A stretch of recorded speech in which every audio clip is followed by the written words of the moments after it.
Yeah, It's bad. The story will make you wish you were Yuri's cops getting killed in a hostage situation. Oh wow, he's. spoilers. Jeez.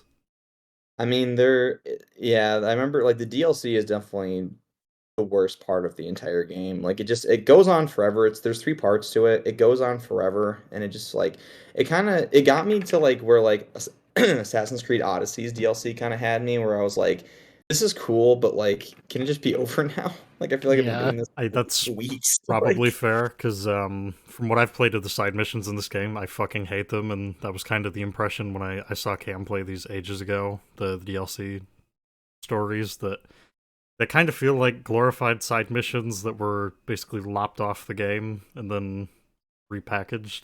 That didn't look super Mm, engaging, but for half off, I'm like, fuck it, I'll give it a shot and see what we end up with. they feel a lot like Harley Quinn's Revenge to me, like a very unnecessary and weird random ass story Yeah, that's that just kind of comes out of nowhere. We didn't need. fair enough. And with that, we're good to go. So, All right. I'm Chris. Welcome to the Pineapple Pie Podcast. I'm here with my co-host Cam from SplinterChalk, and we were supposed to have two guests. One for right now. I don't know if the other's showing up. We'll figure that out later, I guess.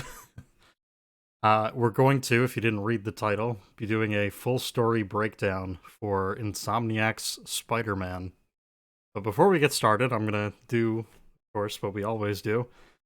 We will go. Actually, I have an order picked out already. Anthony, we're going to start with you. What are your general thoughts about the game in totality? You can talk about whatever you want. I mean, overall, I'm a huge superhero guy, so I had a lot of high hopes going into this, and obviously, I'm a huge like Batman fan, like with the Arkham games and everything. And going into it, that was sort of like my impression was that it was going to be kind of like that, but for Spider-Man. And then after playing it, I still kind of felt that way. There was some like discrepancies, obviously, but overall, I really liked the game. I think the story is like one of my favorite Spider-Man stories of all time. That's like including the movies, the comics, all that stuff. I think it's just genuinely a really good story. The voice acting is really well done. I thought the game mechanics were pretty solid.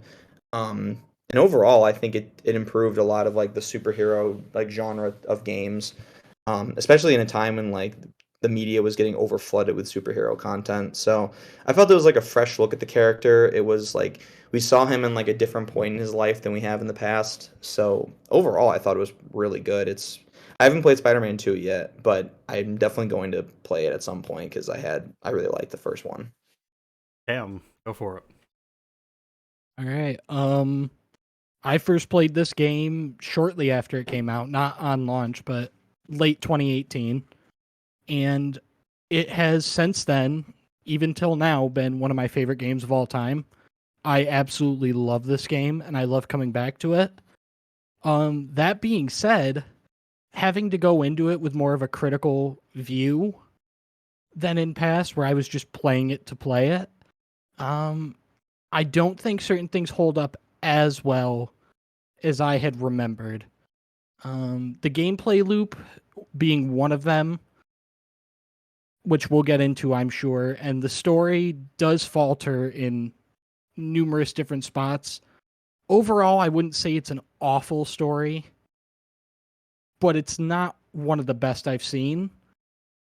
Um, in regards to superhero games, the bar is pretty low though, so it might be the best superhero story I've ever seen for Ooh. gaming at least. Um, but yeah, even with all that, I still really, really love this game. Definitely still in my top three favorite games of all time.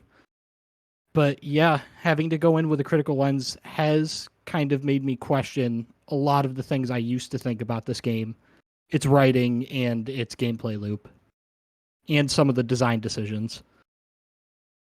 Fair enough. As far as me, I initially avoided playing this for the longest time because I don't know if it was me kind of worrying that it was going to essentially be an Arkham clone or that I guess probably the biggest barrier of entry for me was going to be the fact that I don't know a ton about Spider-Man or his rogues gallery, so for me to take on something like this as opposed to Batman where I am not as familiar still, but I am still slightly familiar at least, with his mythos, quote unquote, and his rogues gallery, all of that stuff. I kind of know more of what I can expect. Whereas with this, I was kind of walking into this blind and had no idea.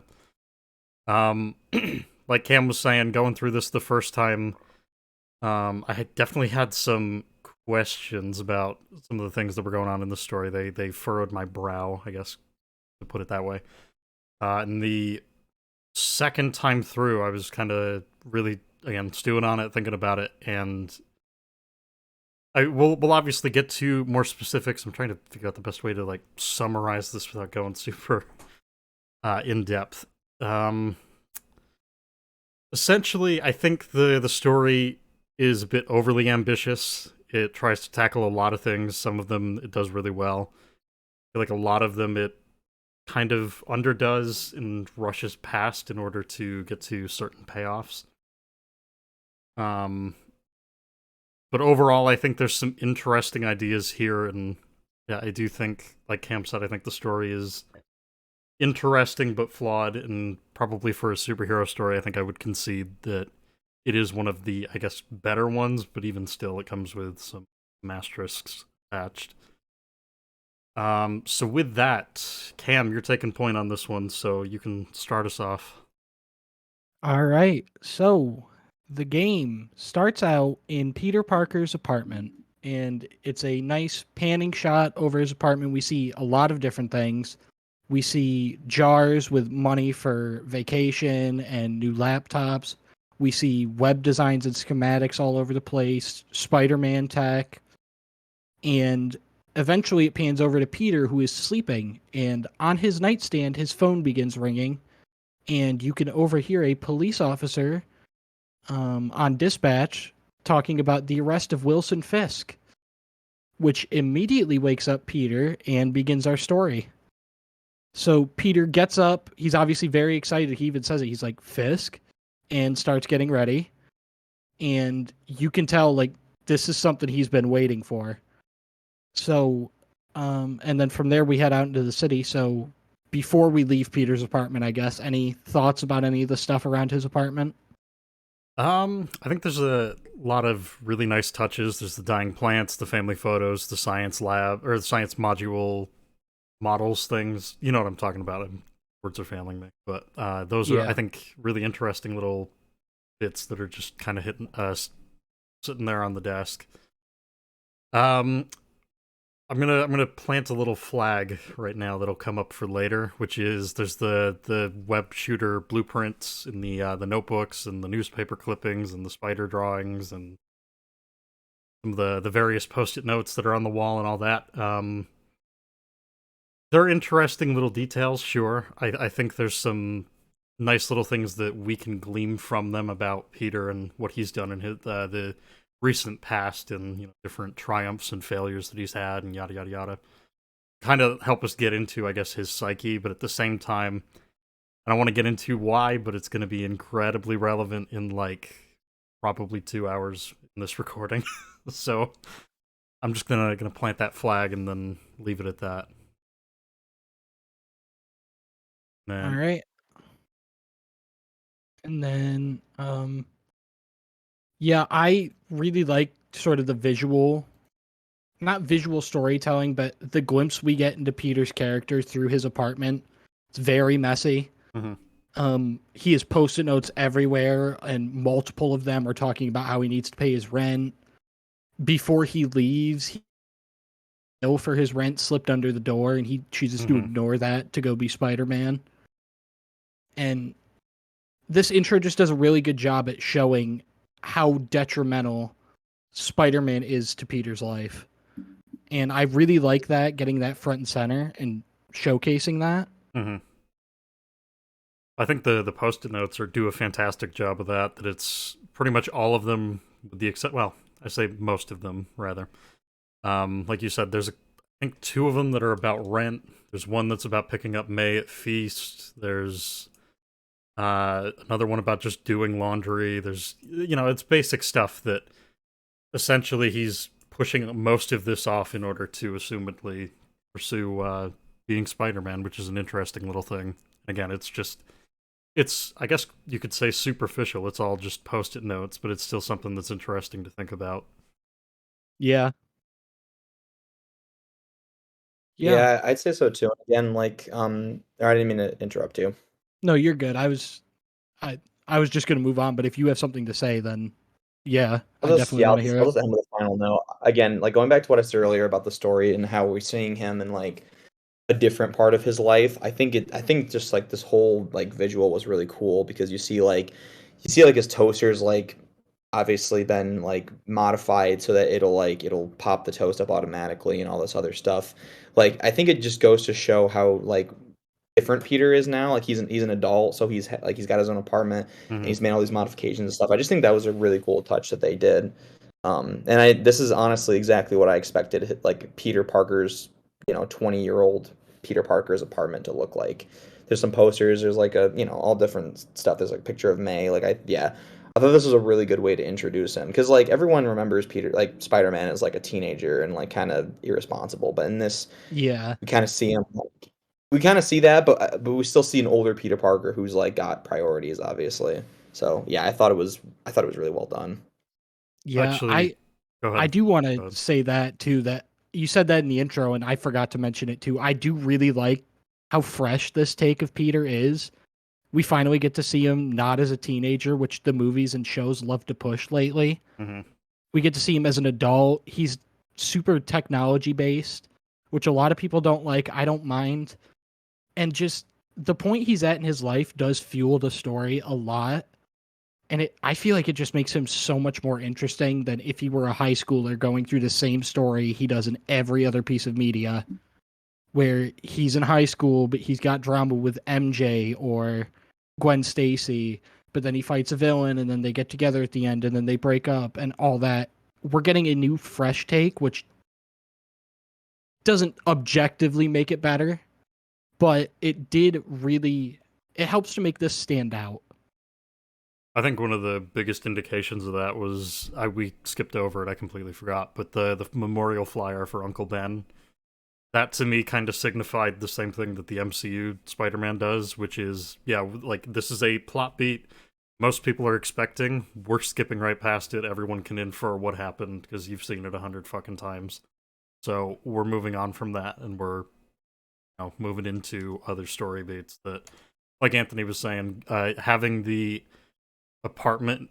I'm sorry, having the apartment be something that he is kind of tackling on his own. It's something that's interesting, just because of the fact that we haven't really seen him in his own environment like this, and then having again that flyer of Uncle Ben, I think, kind of signifies the same thing, that it's something that you would expect, but we're kind of moving past it in order to focus on other things. Which actually, that reminds me, there's one other thing in the apartment that we didn't talk about quick, and I want to bring it up, is All the right. magazine of Norman Osborn, which I feel like that one's more plot relevant.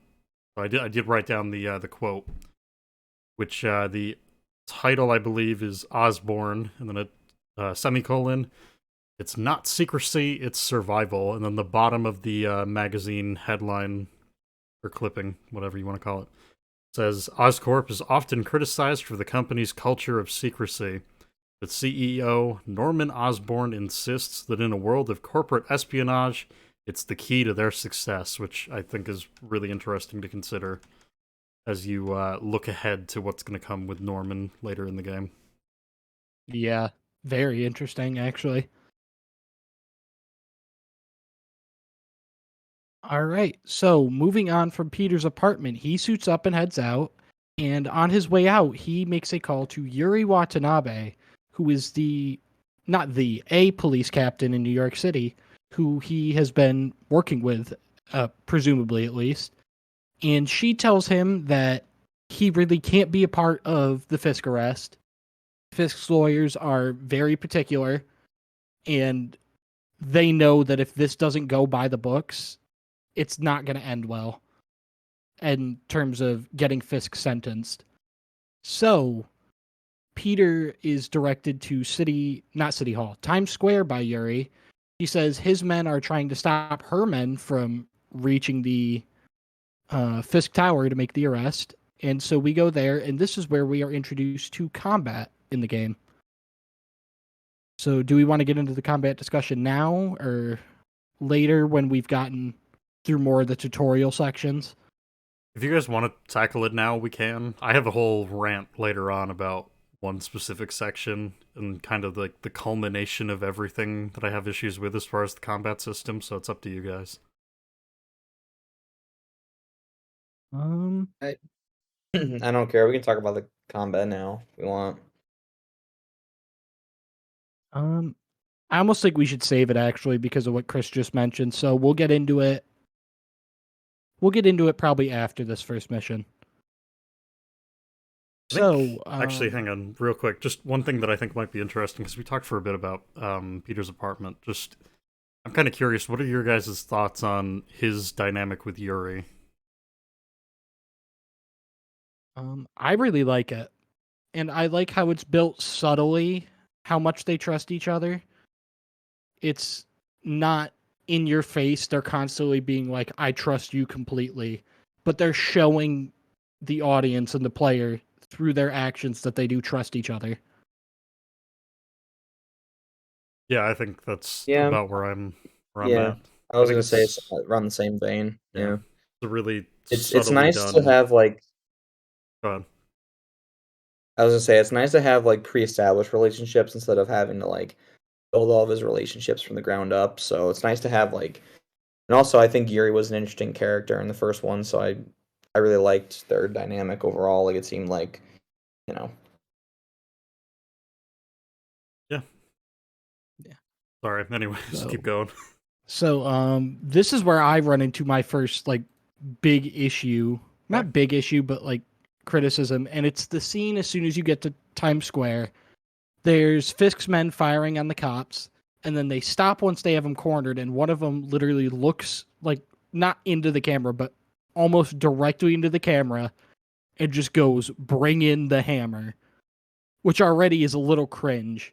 And then we see that the hammer is just a giant, it's an 18-wheeler with a propane tank on it that they drive into Times Square and just blow up for really no reason. It doesn't accomplish anything. Like, what? I'm just so baffled at what the thought process was behind the hammer. Well, it looks cool. Shut up. Yeah, I'm not gonna lie. I Wasn't- never really understood the point of this. It's they just casually drive an oil tanker into the police cars and about it. I think isn't the point of it to clear the police cars out because they're Well, barricading the road. They're so from maybe, my but they crash it like across the street from the cops. It's very far away from the cop cars, but actually it might clear it. Well, so no, from my understanding, what Yuri says when she directs you there is that the cops are being held up by by Fisk's people there. Oh, So right. they're heading to Fisk Tower. That sending this, the most it does is it would slow them down. Someone would have to pick them up, and it's like, I guess you could say that, but yeah, as far as them like making the barricade, you are right. They do line up the cars in a barricade. It's more or less like someone opened fire. They kind of had to. Yeah, because I guess that's the thing. If we're going best faith interpretation, it probably would be to just slow them down, but we're not super far from Fisk Tower at this point, so I don't think it would really make a ton of a difference. You know, I and think then the point is to clear the barricade and to cause as much like confusion and chaos as they can, because at that point, you know, I don't know, maybe able to take out a few cop cars and just cause general disarray, which will slow the police down. And yeah, because the way that it crashes like right in front of a bunch of the SWAT cars too. So I think the point was just to kind of get them out of the way. So I think that's the whole point of the calling the hammer, because they drive through it and then it blows up. So yeah, I'm sure their I intent guess was more to kill my someone. yeah. Like, let's be honest here. Like I'm sure their part of No, their intent Fisk was would to never kill people. What? What kind of right. That's sicko what I'm are saying. you? Like, I think You forgot to I say think that's allegedly. allegedly, right? All allegedly. Yeah. Also, I just want to just off that comment. I want to go back to what Yuri said about like the lawyers, I that part kind of confused me because like at what point does Spider-Man's involvement? What is that? How does that make like? How does that like disrupt the waters? I guess is the best way to describe it because I don't quite understand how that would make things worse. Like My guess from a is legal, that, from like a legal standpoint at least. yeah, Like I don't get that comment at all. Like. it's one of superhero media does it all the time where it's like, well, they're vigilante. And I think it's not that it would actually hold any weight, I guess, because it probably wouldn't. Spider-Man just happened to be there brutalizing him when the cops got there. Mhm. But I think his lawyers would Well, make a big deal out of it, and it would just drag things out, and it would possibly give them an out. Correct me but if the thing I'm. is, Oh, go like, ahead. Go ahead. let me just get this real quick, this Yeah, yeah. critique in, because this is going to kill me if I don't. Let me just point out, it's very obvious from this entire game, and from just, I mean, literally from the first 5 seconds we get with Yuri calling him, it's obvious that he works very closely with the police, and so at that point, I would just say that he's acting under, like, police investigation and, like, procedure at that point. So like I think that's a little bit different from like Batman, for example, who like definitely like he works with the police, but like he's obviously he does things a little bit differently than they do. Like in this case, I think Spider-Man works like directly with them. So I think in that instance, like actually I think the argument can be made too about like Arkham Knight, for example, versus like Arkham Asylum. Like Batman is obviously like working with the police. I think there could be an argument made by their side to say like no, he's an extension of the police. Like he's not just a vigilante at that. And I think at that point the argument would I don't know if it'd be defeated, but they'd have a good case as to in terms of like that's not going to hold great water in this case because again he's working through the police. If he causes like collateral damage and people die from his efforts, I think that's a different issue.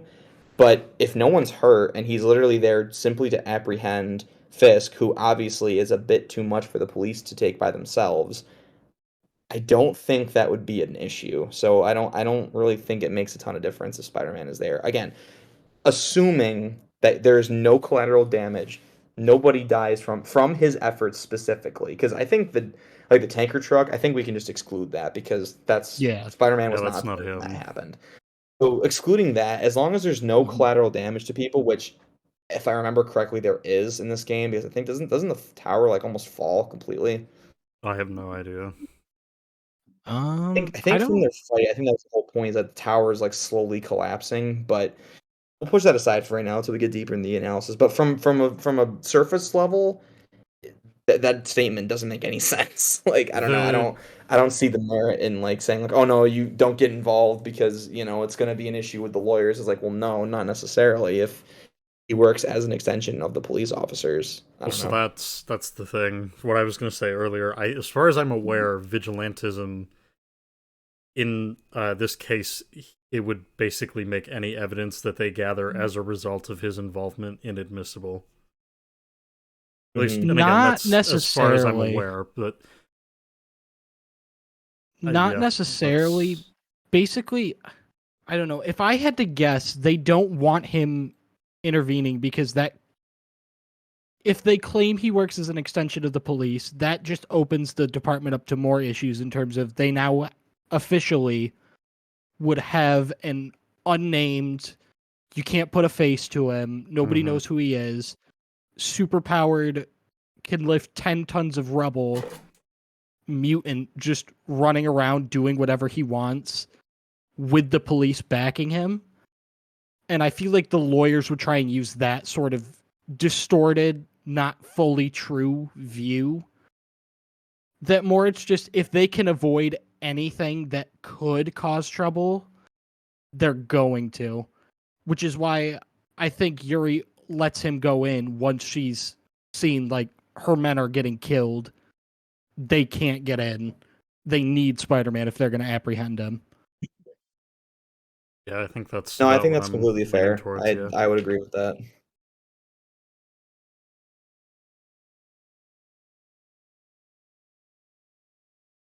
Yeah, so if there's nothing else for Times Square, let's get down to what we were just talking about, which is Spider-Man entering Fisk Tower. Yay. So, after Times Square, we head to Fisk Tower after a lot of explosions, And Spider-Man stops by Yuri, who's out there, hiding behind a car like the other dozen cops who are being fired upon by 20 Fisk men. And immediately Yuri's telling Spider-Man, yeah, we can't get in there. We really can't do anything. And immediately Spider-Man's like, so yeah, I'm going to go in and do my thing. And she's like, yeah, go for it.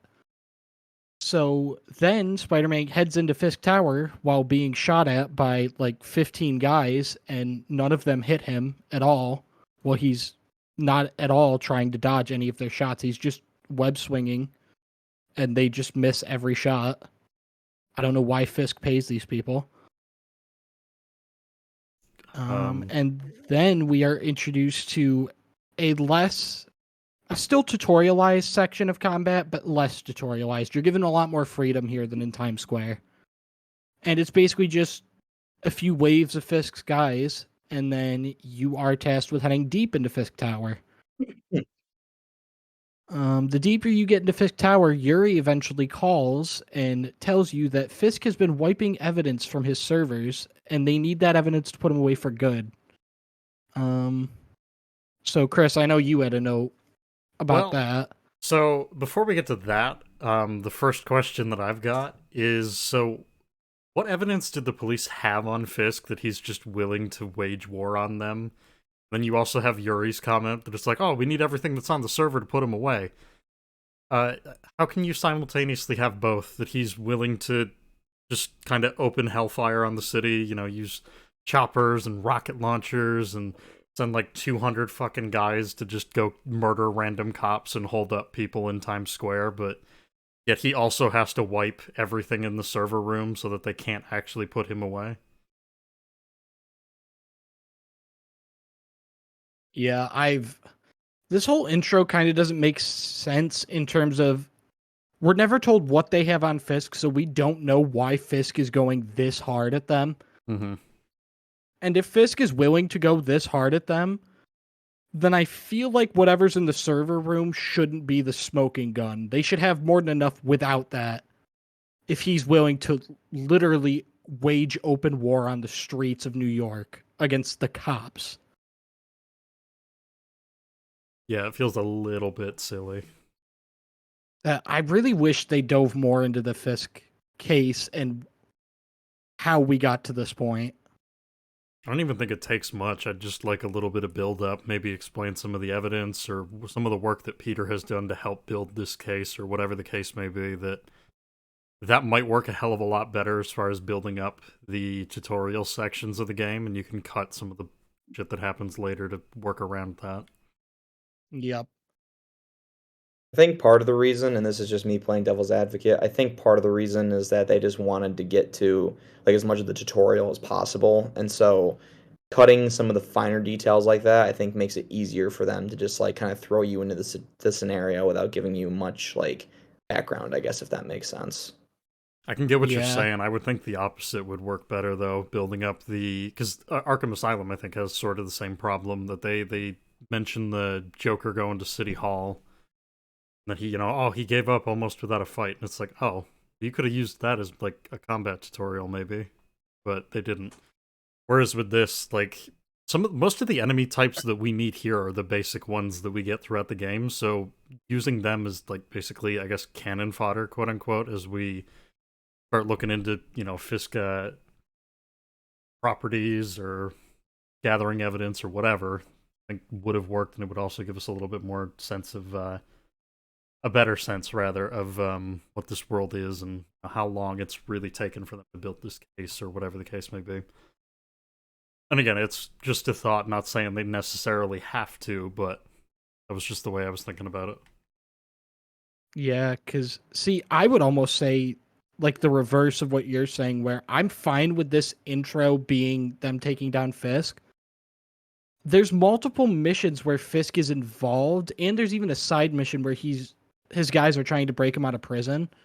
And I feel like those would be perfect opportunities to expand more on his like relationship with Spider-Man and the police and how everything came to this point where he's in an active firefight with rocket launchers and oil tankers exploding.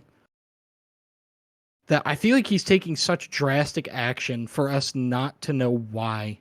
And I really wish that in the other missions he's involved in, we could get into that more, but we never do.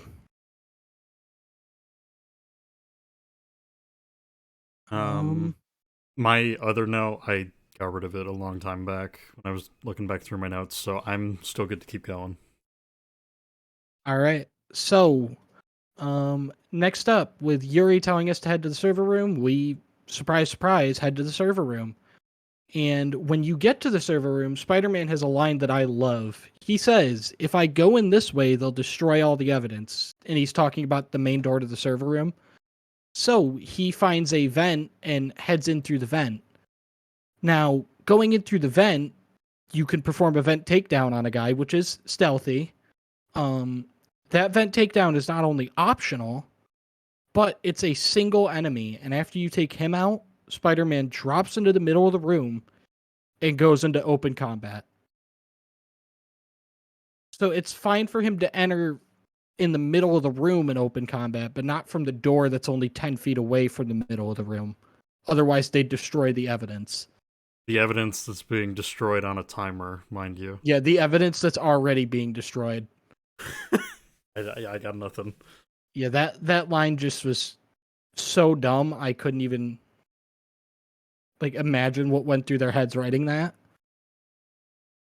Anyways, we take down the people in the server room, and we Spider-Man heads to the main computer and begins stopping the deletion of all of Fisk's files that they need for evidence. And as he's doing that, Fisk gets on and begins mocking him. Really, they're mocking each other more. And then after that, Spider-Man stops the download, or stops the deletions, and we are sent into another combat tutorial.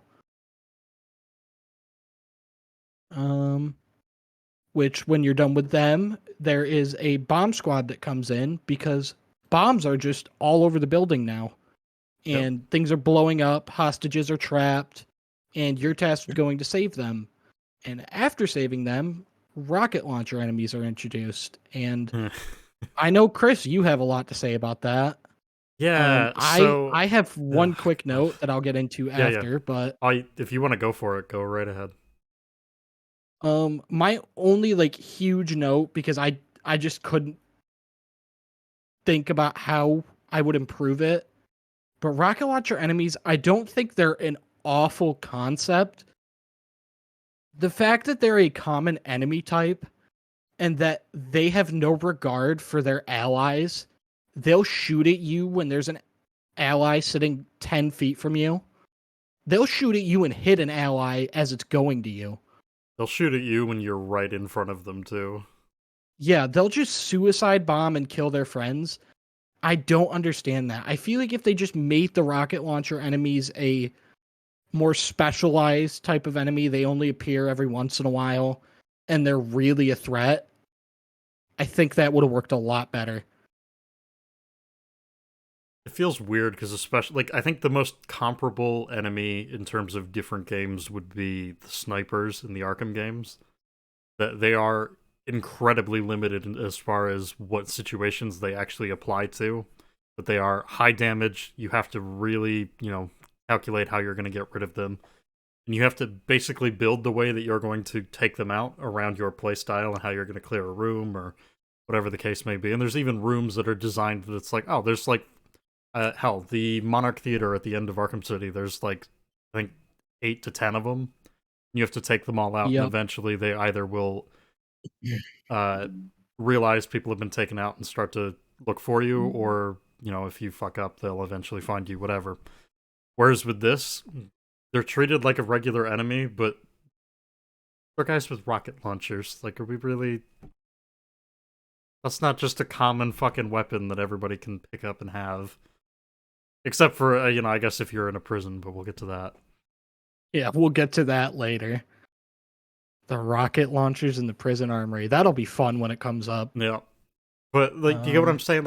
I feel like kind of the interesting thing here is that a lot of the enemy varieties in this game, as opposed to the Arkham games or really any other superhero game that I've played, the other games tend to have more reverence for certain enemy types, whereas this one kind of separates them into everything's more or less in its own pool of common thug, regardless of what kind they are, be it regular, shielded, armored, or I'm sorry, armed. In the case of the Arkham games, armored. The You're RPG cutting guys out. are. Oh, am I? Shit.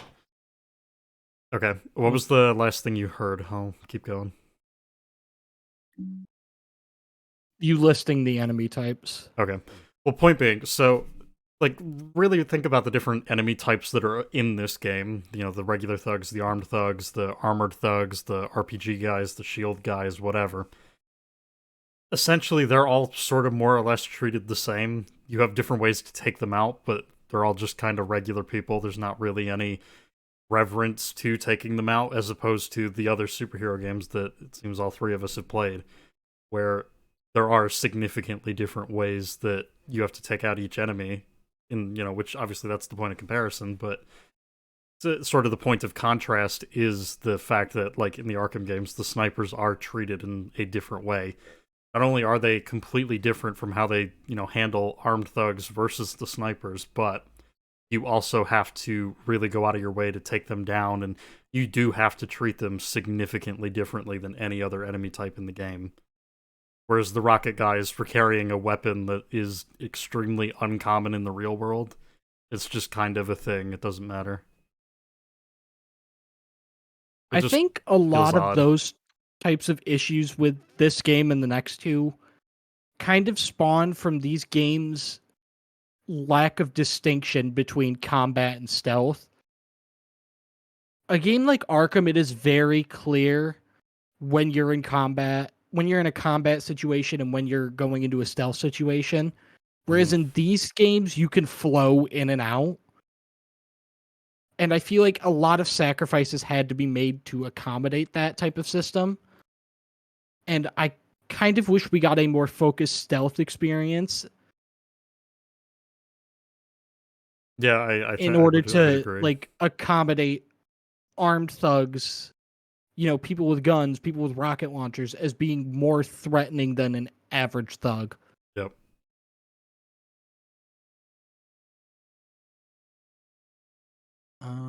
So anyways, with rocket launchers introduced, we take them down, get the tutorials for that, and head deeper into Fisk Tower, eventually coming across an area that's just completely in disarray. There's fire everywhere, columns are blown down, stairs are missing.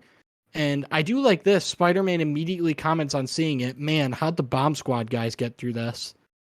Which I really like this because of what happens next, which is you come across the Bomb Squad guys, you catch up with them a bit, you formulate a plan, and they say, okay, you lead the attack on Fisk, and we'll be your backup. And as soon as you turn your back to them, they don't fire on you, but they raise their guns and try to kill you. And we figure out that the Bomb Squad is on Fisk's payroll. And it's not a huge thing, but the little line of acknowledgement of like, oh man, how did they get through this? And then later when you think about it, it's like, oh, because they're the ones who did this. It's kind of neat.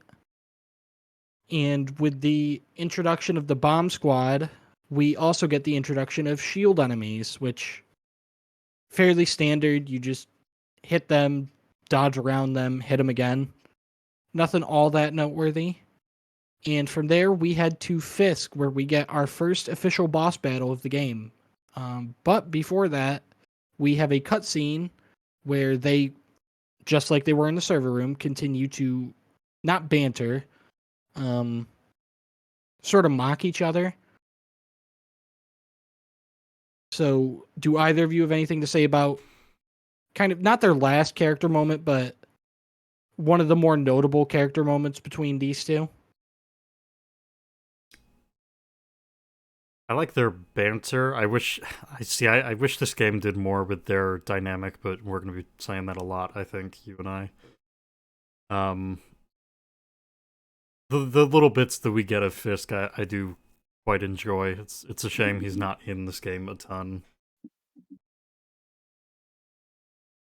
Yeah, Yeah, I wish he was utilized more in these games.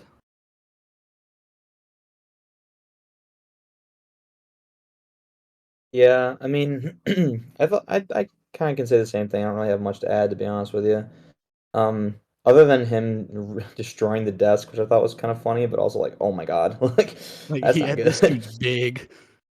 Yeah, like he literally like, and I know that's like Fisk's whole character in the comics and everything is that he's a big dude and he can just destroy everything. Um, so I don't know. Yeah, I thought it was pretty cool. I thought some of his dialogue was a little comical. Like some of the things he said was kind of like, kind of on the nose. But other than that, like Yeah. I don't have a lot of complaints. But I think a lot of the villains suffer from that. But Hmm. I think it's purely because of number one, it's a superhero, and number two, it's a video game. So some of the dialogue is going to be a little cringy. Yeah. Yep. Um yeah, so Fisk's boss fight, nothing special. I hesitate to even call it a boss fight because he really just acts like a common brute enemy, but he doesn't go down in one knockout. Yep. So you end up fighting him, he's throwing you through steam pipes and bursting through walls. You guys are falling through the floor, and eventually you do take him down. And after taking him down, the police get him down from where you webbed him up, lock him up. And as he's being escorted to the car, there's Spider Man once again, mocking him, sitting on top of the truck he's being loaded into, going, "Oh, I think you have more enemies than me in Rikers." And he's just going after him. And of course, Fisk responds. And I really like what he responds with. It's an obvious thing to say, considering it's what sets up the story. But his response to Peter, I really like, because he's basically just like, yeah, you're going to wish you didn't do this because in 1 month, you'll wish you had me back. I'm the one who kept everybody in check. I was the one in charge of the city. And without me, people are going to be looking to become me.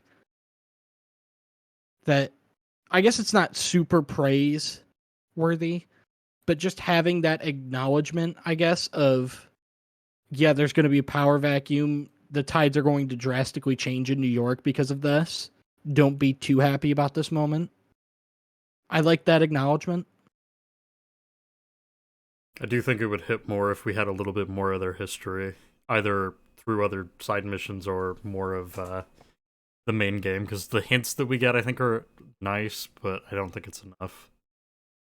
Yeah.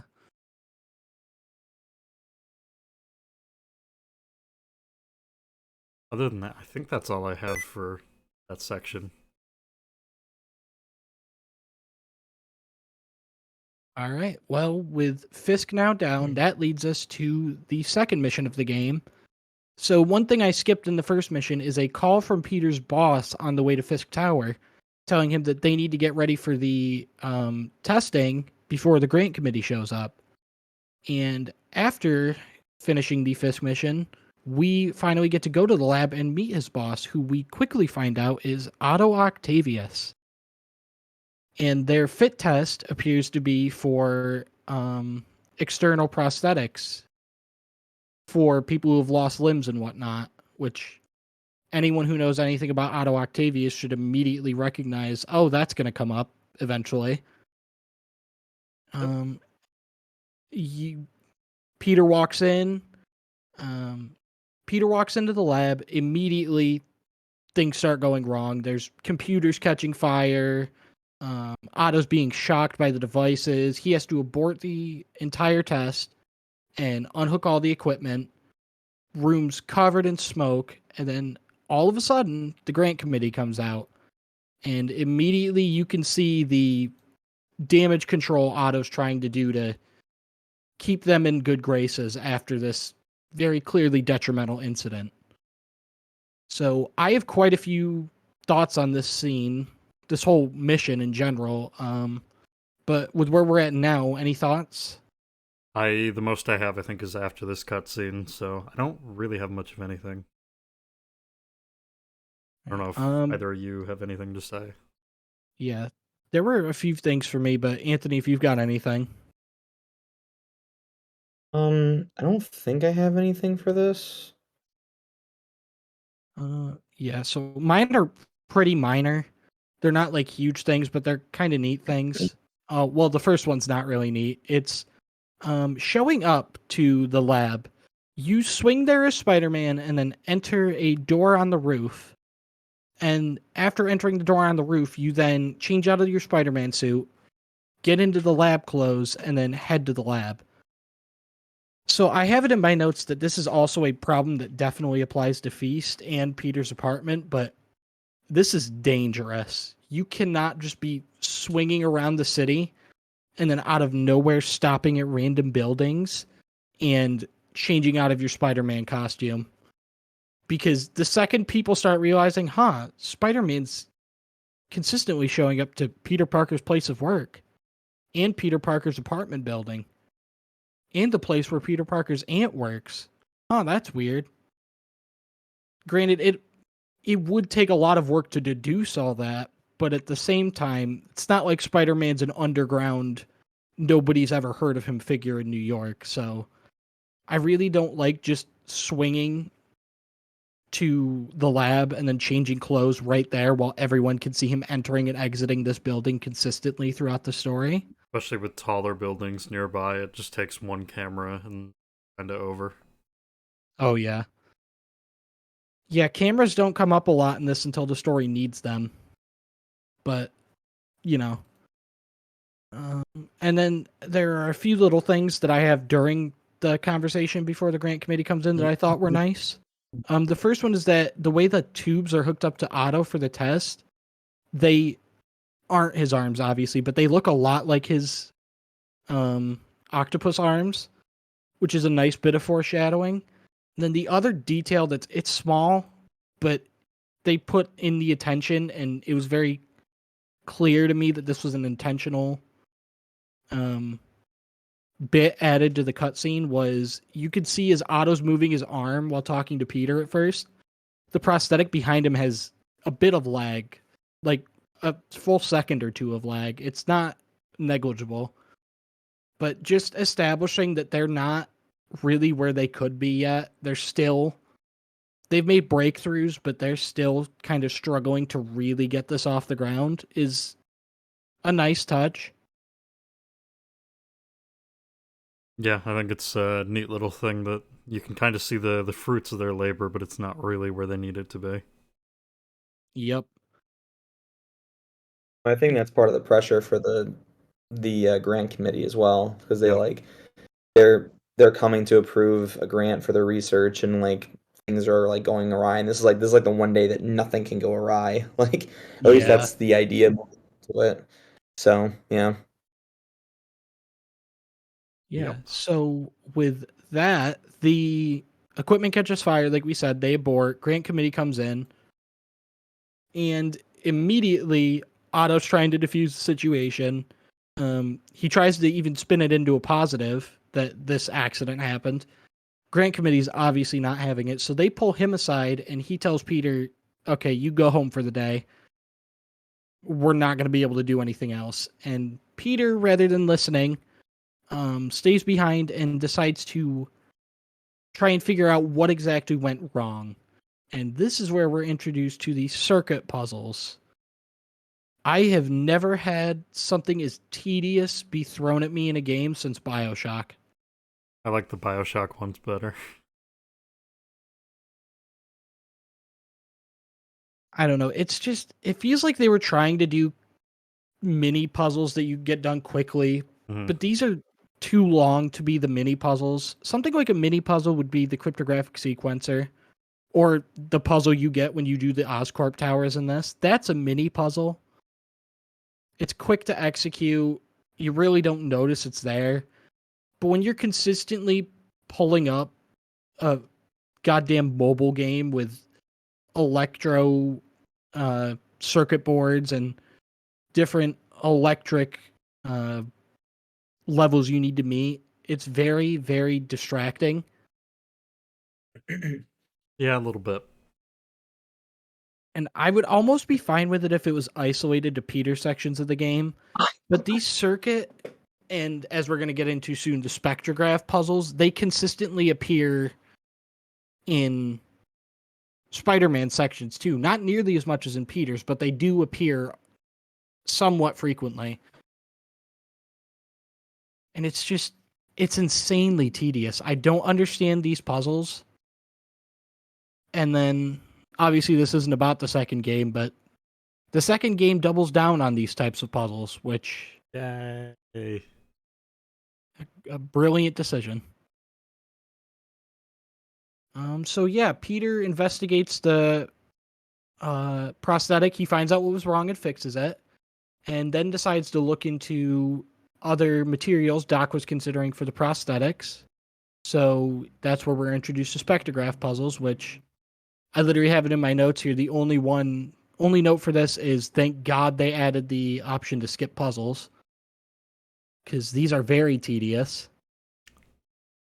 And with that, Peter signs out of the lab for the day, heads out into the city, and calls Yuri. And from there, we are tasked with heading to Yuri's police precinct so that we can talk to her about the Oscorp surveillance towers. And this begins the side mission or the main mission of exclusively side missions. Before we get to that, I got one note for the Otto talking to the Grant. I got a couple notes, but one thing that I found really kind of weird was the post-it notes, and I don't want to go super in-depth on these, but a lot of the post-it notes in Peter's office are reused from his thing at home, which is kind of lame, but whatever, I don't really care. There's a couple new ones, which is also weird. I don't know why you went through the effort of reposting the old ones and including, I think it's 2 new ones. But whatever, I digress. The thing that I found interesting, because I started looking around the room, I got curious. With those, the ones that aren't reused are the ones that pertain to his suit and doing laundry and all that. Laundry for the suit, rather. But he does keep the one that suggests he has a job offer from Tony Stark, which is a little bit weird to keep in your work office where Otto can access it at any time, but whatever. It's a tactic to get a raise. Yeah. A raise from the guy that has no money. So yeah, putting that aside, because again, I think that's very minute, doesn't really matter. Otto, if you stand by the window outside Otto's office, it initiates, I think, 3 different talks with the grant committee, which I'm not a huge fan of these types of dialogue. I would rather have just flowing conversation that you can overhear, but whatever. Otto does push back against the grant committee when they ask if Peter was late, and Otto basically confirms that he was, and they're like, well, maybe you should stop employing him. Otto does say that Peter was late, but Peter's basically invaluable to the project, and yada yada yada, that he essentially does everything he can to try and justify keeping Peter on, which is nice. Yeah, I really love the conversations he has with the grant committee. I did find it very weird that in order to get them to activate, you have to walk the window. They'll have their exchange, and then you have to walk away and walk back to the window. Yeah, it's a little bit. Instead of it all just being one dialogue to listen to. I thought that was very weird. Starting to robot a bit. But if that's all we have for Otto's lab... Oh, I am? Yeah. Is it fine now? Seems like it, yeah. Anything else for Otto's lab? I think that's it. All right, so with that... Still roboting. Right, so I don't know next what the up is Oscorp. All right, well... My mic hasn't changed anything, so... Huh. Am I still doing it? Nope, you're good now. All right. Well, for the next mission, we speak to Yuri, and she that the Oscorp surveillance towers that the police department spent money on to update their crime recently all went down across the entire city, and she tasks us with bringing them back online. I do have it in my notes here. Not an issue necessarily, but I do think it's very weird. It's never really discussed how it happened. We're never told, or it's never dived into deeper. Spider-Man guesses here an inside job, and then in another side mission, he mentions maybe Fisk had something to do with it. But there's really no confirmation of what happened here. It's just kind of a random thing that happened so that we could get Ubisoft towers. Yeah, I'm not Which is 100% the other thing. sure. I figure since it's included in the main story, yeah. I figured since it's included in the main story, we'll bring up the Oscorp towers and how they're implemented into the game overall. What are your app? I think you might want to disconnect and reconnect because your mic's still acting floopy. I don't know why.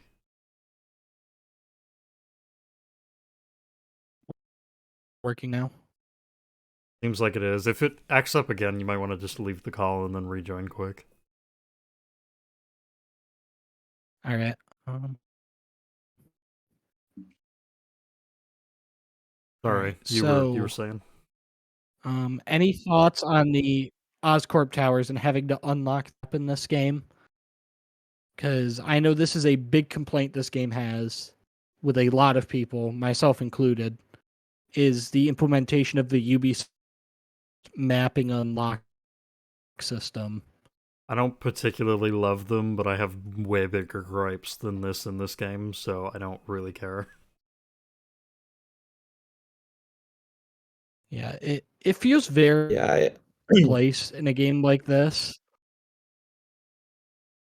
You go ahead. I was gonna say I honestly don't remember them all that much, so they must not have had a major impact on me. These are easily Yeah. the simplest puzzles Alright. in the game, so I'm kind of fine with them. Yeah. It's just annoying. In a game not focused around exploration, having to unlock pieces of the map feels very weird. It's a game that incentivizes you to blast through the map as fast as and as stylishly as possible. They task you with going around and unlocking the map yourself. It just feels weird, and there's not. It it doesn't feel organic at all. You kind of have to randomly stop what you're doing and go unlock a crime tower to unlock the map. It's very strange. I'm really glad they got rid of it in the next two games. But anyways, with the first crime tower back up, we are directed towards our first crime. Here we're introduced to another enemy type, the melee weapon enemy. Yeah. And this crime, I really don't have anything to say about. It just kind of comes and goes. It's a tutorial to crimes. That's what most of this mission is. Yeah, this is... again, like after we do this crime, another one comes up. This mission is a main mission that is comprised entirely of side missions. It's just meant to tutorialize as much side content as possible as early on in the game as it can. I don't necessarily have a problem with it until we get into the backpack stuff, which comes later in the mission. But the crimes I'm fine with. This mission overall is kind of there. There's not a lot to say about it. I think, yeah, this mission's kind of one of many where it's like, yeah, there's this thing that we're adding into the game at this point. It's a side mission. You should do it. And it's really fucking annoying. Let me play the game, and if you really have to disrupt the story with it, fuck off. Yeah. Yes, this game has a big problem with interrupting the story to introduce side content, and we have not even gotten into the worst offenders. Nope.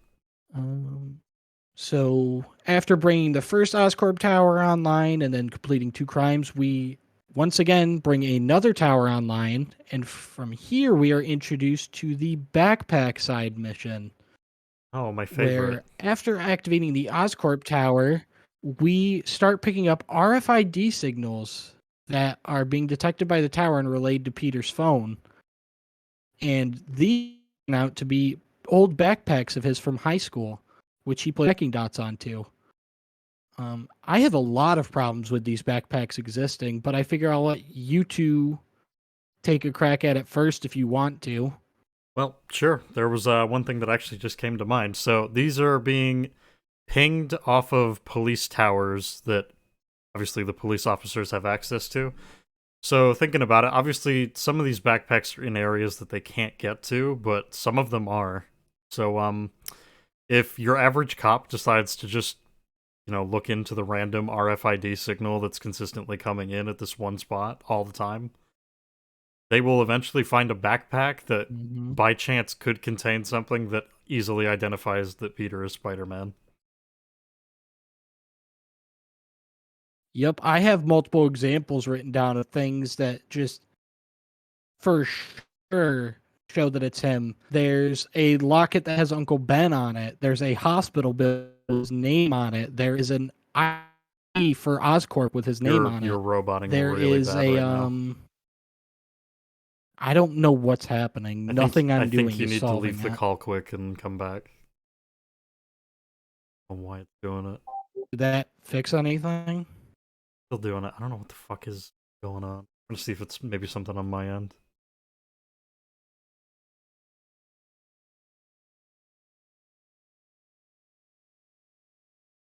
I have no idea.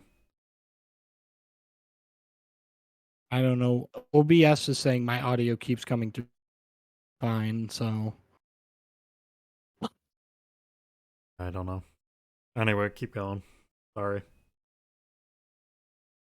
But there's so many items in these backpacks that either have Peter's face or his name or both on them. It's ridiculous that these are just around the city and nobody knows he's Spider-Man. Yep. But yeah, we'll get into that more whenever we cover the side content. For now, let's keep going with the mission. From here, we're doing another crime, the robbery of a store. We repair the Oscorp tower, and now we're directed to head back to the lab to repair the suit, which was damaged during our fight with Fick. So we head to the lab, and Otto comes in the middle of suit repairs, and despite his best efforts, Peter is not able to hide the suit from him, and Otto sees it. Immediately, Peter has the same reaction that everyone does, which is, okay, so Otto knows I'm Spider-Man now. Until Otto starts talking about how he knows that, or until Peter mentions that he would have told Otto, but he didn't want him to be in danger. And Otto says, oh, yeah, of course, if you design his tech, you're going to be a target too. And that's when it's shown to the player and to Peter that Otto thinks that Peter just makes Spider-Man's tech, is not actually Spider-Man. We will later learn that's false, but for now, that's what the game wants us to believe. Yep. So he leaves Peter to his work. Peter ends up repairing the suit and falling asleep, waking up to an email from Otto where Otto suggests upgrades he can make to the suit. I do have a problem here, which is the fact that Otto in an email is referring to Peter as Spider-Man Suit Crafter. That's like calling somebody to ask them where you want the body dumped. You're creating a direct digital link to Peter supplying things illegally to a vigilante. Sure, Spider-Man's in the public's good graces now, but he might not always be. And even if he is always, we still run into the problem that, say Peter's email gets hacked and that information gets released. Well, now everyone who targets Spider-Man knows to target Peter. It's just, why would you include such specific information in Peter's work email? Especially after Peter was like, yeah, I was worried if this gets out that people would come after my family. Yeah, and then immediately Otto's like, "Hey, yo, you mind if on your work email I send you something that directly identifies you as Spider-Man suit crafter?" Might as well dox them. Honestly. But that is the only problem I have for this portion.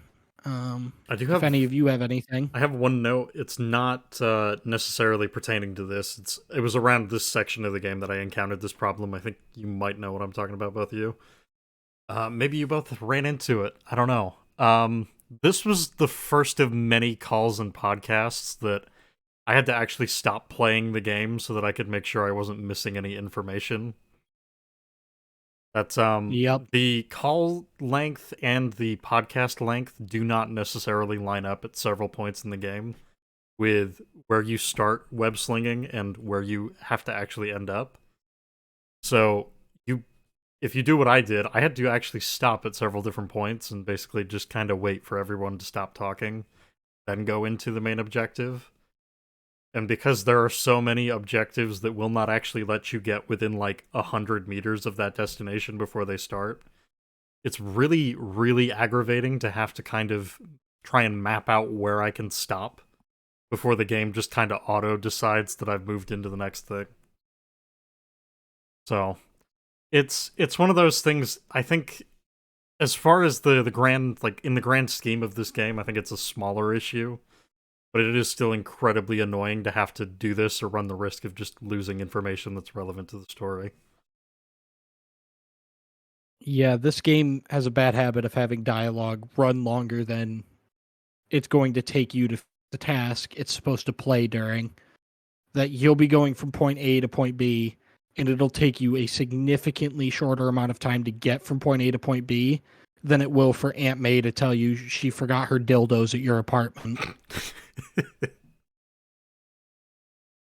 Yeah, I got no idea. I don't know why they do it that way, but well, I guess I can tell you. But it's I would imagine it's that they have obviously certain information that they need to have it, and obviously scripting it would be different than actually designing the map, but you can still like play test that and make sure people have enough time. Yep. In a way, I guess it's a good problem to have because it means we're getting more writing than the game's accounting for, in a sense. That it almost is like we're getting extra character moments, but it is still an issue. Yeah, especially since some of this stuff is pertinent information that we absolutely need. Yep. Well, if that's all we've got for this game, we can move on to the next mission, which is Yuri once again calling you because she never lets your phone take a fucking break. She calls you and tells you to investigate a Fisk construction site that she believes is helping to harbor his criminal activities. So we head there, and as we get there, Otto sends Peter the schematic for the impact webs, which I know I have a note about this, and I'm pretty sure you do too, Chris. Yep. So if you want to take this one. Sure. I think it's incredibly fucking stupid that Otto sends you the schematics for the impact web on the construction site as opposed to just attaching them in the fucking email that he sends you.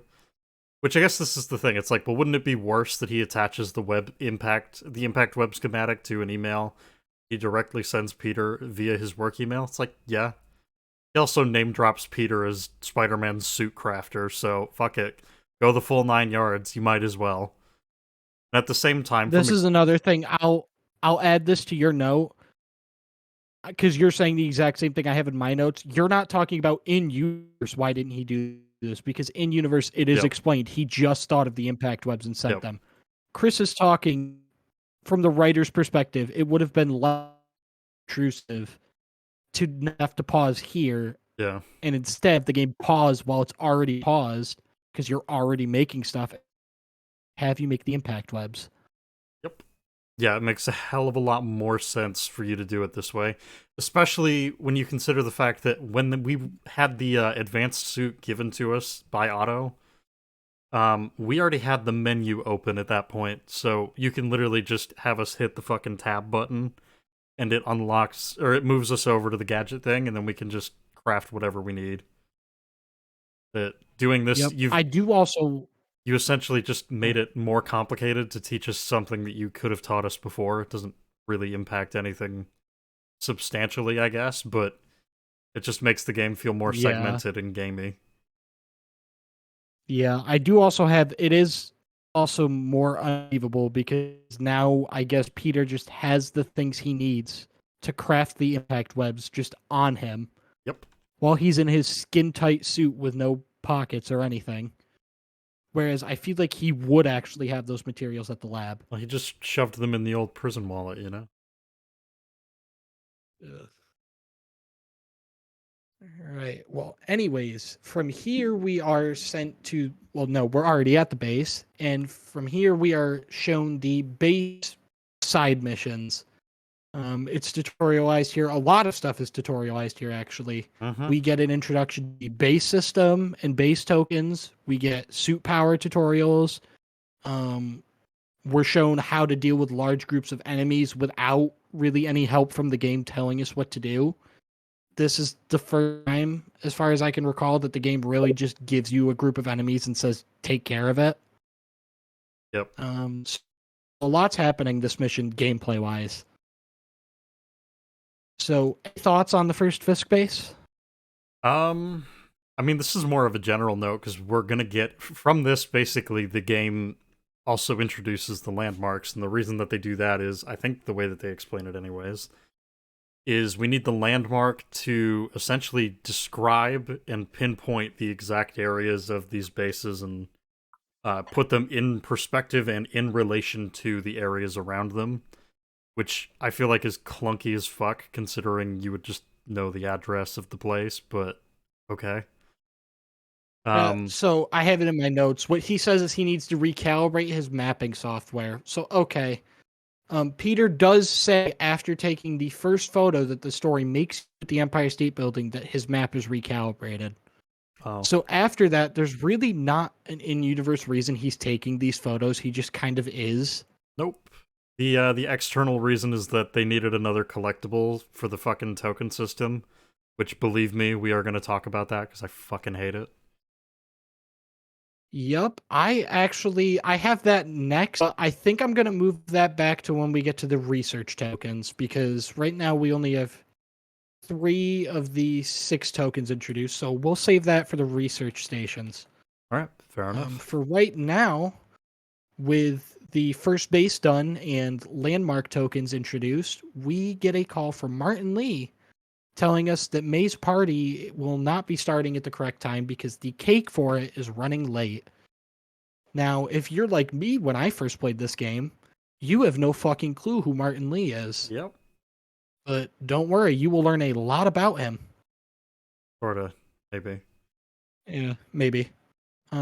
But since we get that call, the game now prompts you to do side content. Since there's nothing to do right now story-wise, the game kind of, in a literal sense, in universe, needs a break so that events can play out. So with that, do you want to get into that now, Chris, or later? Sure, fuck it, I'll field this one. So I hate these. I famously hated them in Arkham Knight, and there's like 3 of them. This game is significantly worse with it. They absolutely exist to break up the flow of the story. And my second time through, I came to the very quick realization that these pretty much only exist because of the fact that the token system exists, and you need the tokens to buy most of your upgrades to suits and different suit powers, suit abilities, and upgrade your gadgets and all of that fun shit. So if that stuff didn't exist in the game, the story could just, like, flow.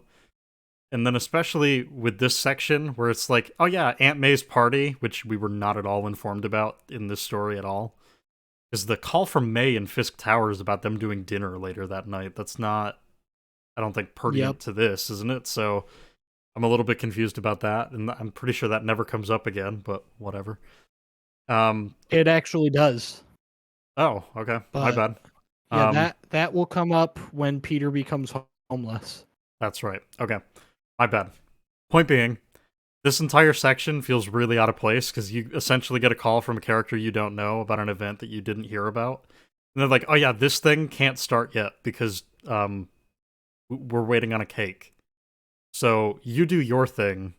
It's like, okay, cool. I get to do side content instead of play the main game. That's the main objective in the story right now. I don't know. Like, to me, it just really fucking irritated me. Yeah, I'm more okay with it here because the main story hasn't been put into motion yet. I guess that's We're still fair. waiting for we've done the inciting incident, now we have to wait for the stall effect. As the game goes on, the prompting of side content I think becomes more and more annoying. There are pressing issues in the story, Yep. and instead of resolving those, we're forced to do side content. I think if there's a character where forcing the player to do content works, it's Spider-Man. He's the friendly neighborhood Spider-Man. So it makes sense. From a gameplay perspective, though, I do find it annoying occasionally. For the most part, I'm fine with it in this game, but I can definitely find it annoying.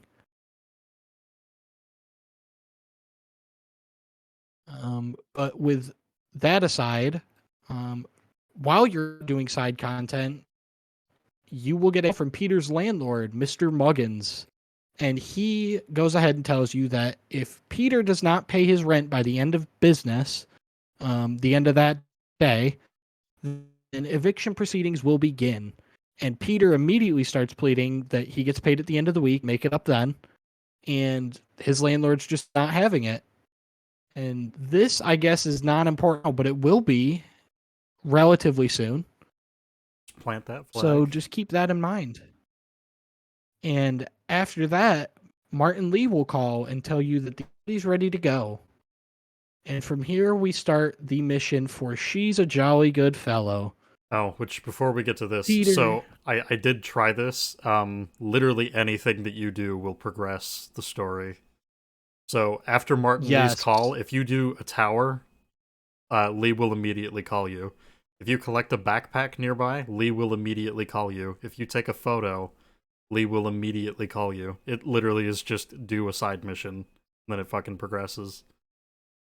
Yeah, in my challenge run where I did the game without trying to press the square button, I once got the game to progress through a side mission break by starting Howard's side mission, so I promised I'd get all his pigeons back, and then I didn't do that, and that was enough to start the next mission. So they literally just had me make an empty promise to this poor homeless dude, and the game was like, yeah, you're a good person, you can progress now. So let me ask you both a question then. What would the alternative be? Would you rather just go through the whole story with no side content and then you just get dumped all the side content in the end? Or what alternative would you have done?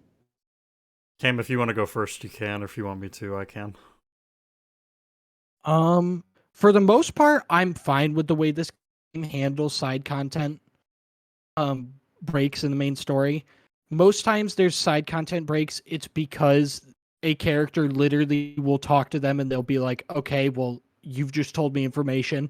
I now need to utilize that information to get you more information. Where like you'll tell MJ to look something and she'll be like, okay, I've got to look into that. And the game will be like, do content. That I think is a great use of it. And for the most part, I'm fine with that kind of stuff. But there are some places where I don't feel it's entirely necessary. Like after you spend the night at Feast after getting evicted, the game makes you do side content and then you end up being late to go to the lab. When I feel like Peter's waking up in the morning, you just have us go straight to the lab. But again, I don't really have a huge issue with it gameplay wise or whatnot. Like I can see how people find it annoying, but I don't generally have a problem with it personally. Yeah, I'm gonna be the angry old man on this one. If I'm playing the story mode, I really don't like being interrupted by the side content, which is why I'm not a huge fan of the way that Arkham Knight tries to weave it in. I think there's a few instances where that game does it well, The one of them being the Intro to Penguins side mission, I think. But that game also has ones where it's like there's just a mine that gets dropped into the road right in front of you. Why don't you take care of this? Oh, and now there's 17 more of them that you can take care of. The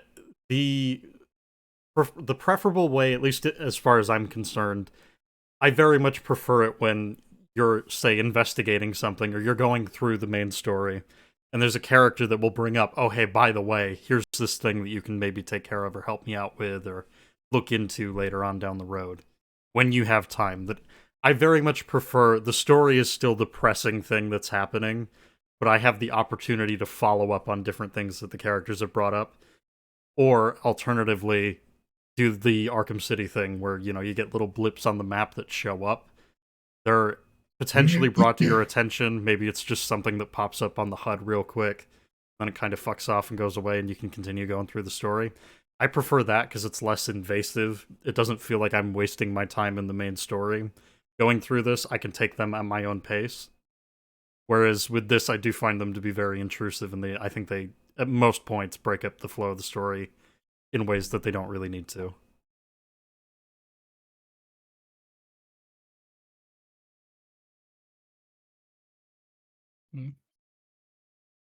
If you guys want to keep going, we can. I hope that clears it up. Like, yeah, I understand where you're coming from.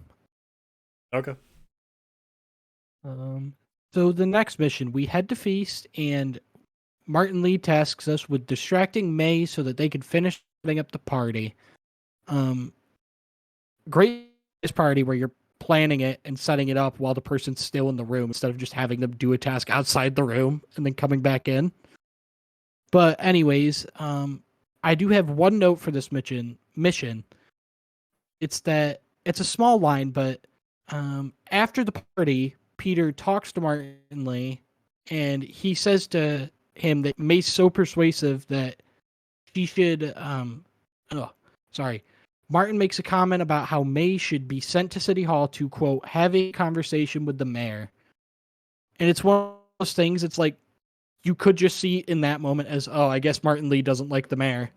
But as the story progresses, it really is like Martin Lee doesn't like the mayor.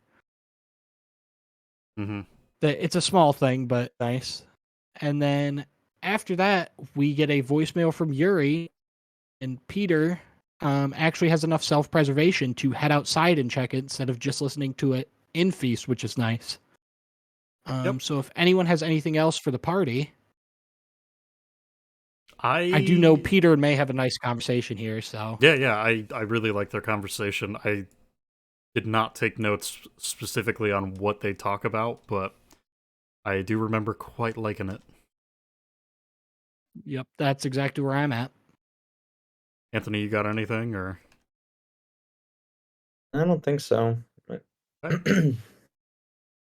All right. Well, next up is the auction house. So after leaving Feast, Yuri leaves after leaving Feast and listening to the voicemail, we find out from Yuri that a silent alarm went off at the auction house during Fisk's estate sale. And she tells us that she wants us to check it out because if just nothing, she doesn't want to make a big scene out of it. I have it in my notes. This is awful. You were at Fisk Tower, Yuri. You know exactly what Fisk is willing to do to escape going to prison. And now you have a silent alarm going off at an auction house that is auctioning off goods that he is reported to have stolen. Silent alarm goes off there and you're like, but it could be nothing. Yep. Could be Meanwhile, nothing. 3 hours ago, he was... Yeah. 3 hours ago, he was fucking firing rocket launchers in his own building and prepared blowing to up police cars. Level his own building to escape you guys. Yeah, like I don't feel like she should just be saying, "Well, can you check it out in case it's nothing?" Because this was regarding Fisk the same day that he went to prison. It could be nothing, yes, but it more than likely wouldn't be. So don't take that risk. Anyways, it's like better Spider-Man do it than one of my police officers. Yeah. Oh, what? Am I gonna have to get up and tell somebody to go do their job? No. Let's call the guy who Like doesn't the get cops paid to do and this Actually, shit. that's something else that's going to be interesting coming up. It'd be really awkward if she sent a bunch of cops, considering what happens. But Uh, oh. Well, so Spider-Man gets to the auction house and enters, and he sees a very interesting woman by the name of Rose Roseman. I see we were getting real creative in the writers' room. She has been taken hostage by a gang of masked demons, and they are asking her where, quote, the file went. So, and I really like this. This happens a lot more times in the story than I realized, but Spider-Man actually calls Yuri to update her on the situation, which is nice. And from here, this mission really just acts as a stealth tutorial. We're introduced to the different And takedowns, the different ways you can lure enemies around, the safe and danger icons. hmm it's a stealth tutorial in Um, more ways than one, too. mm, yeah, that's going to be fun to talk about. Yeah, what I'm So waiting any for. thoughts on Spider-Man stealth, I guess I'll say. Uh, no. If we're talking more generally, I like these sections, I think, more than the regular combat, but we don't really get a ton of them, and yeah, that's about all I've got, really. Yeah. Stealth is one of those aspects in this Miles Morales and Spider-Man 2 that has been consistently compared to Arkham.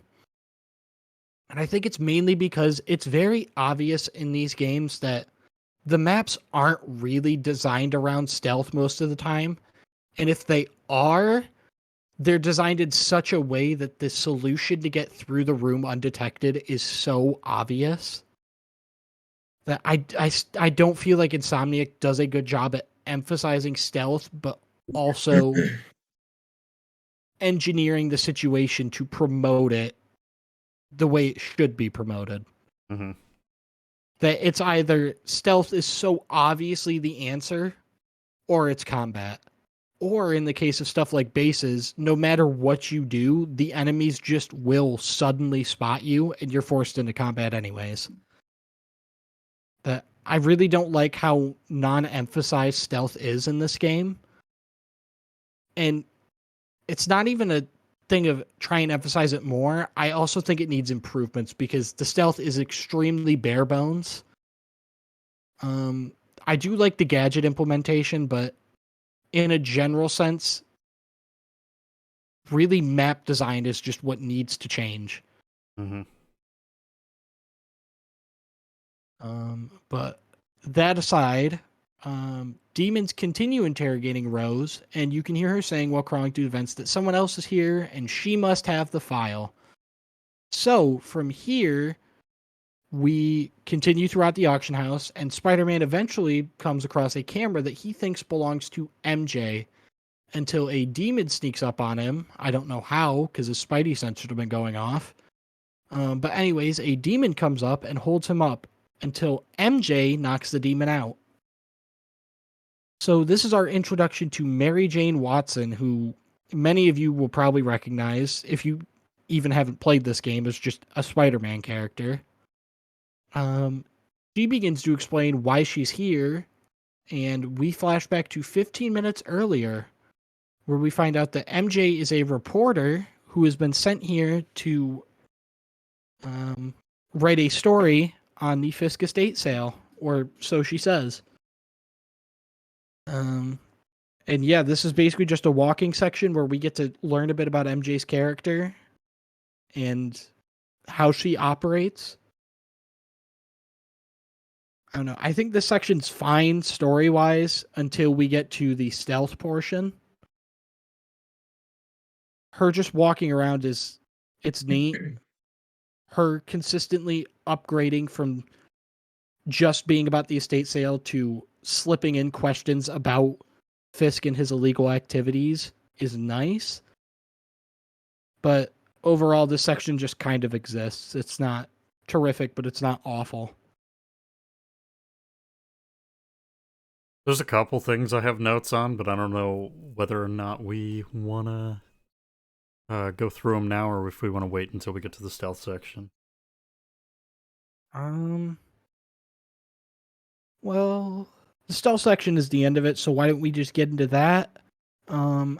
As MJ continues to question about Fisk's illegal activities and Rose's potential involvement and knowledge, Rose is getting progressively more angry and annoyed, and eventually she says, okay, let's just get the cover photo and you can leave.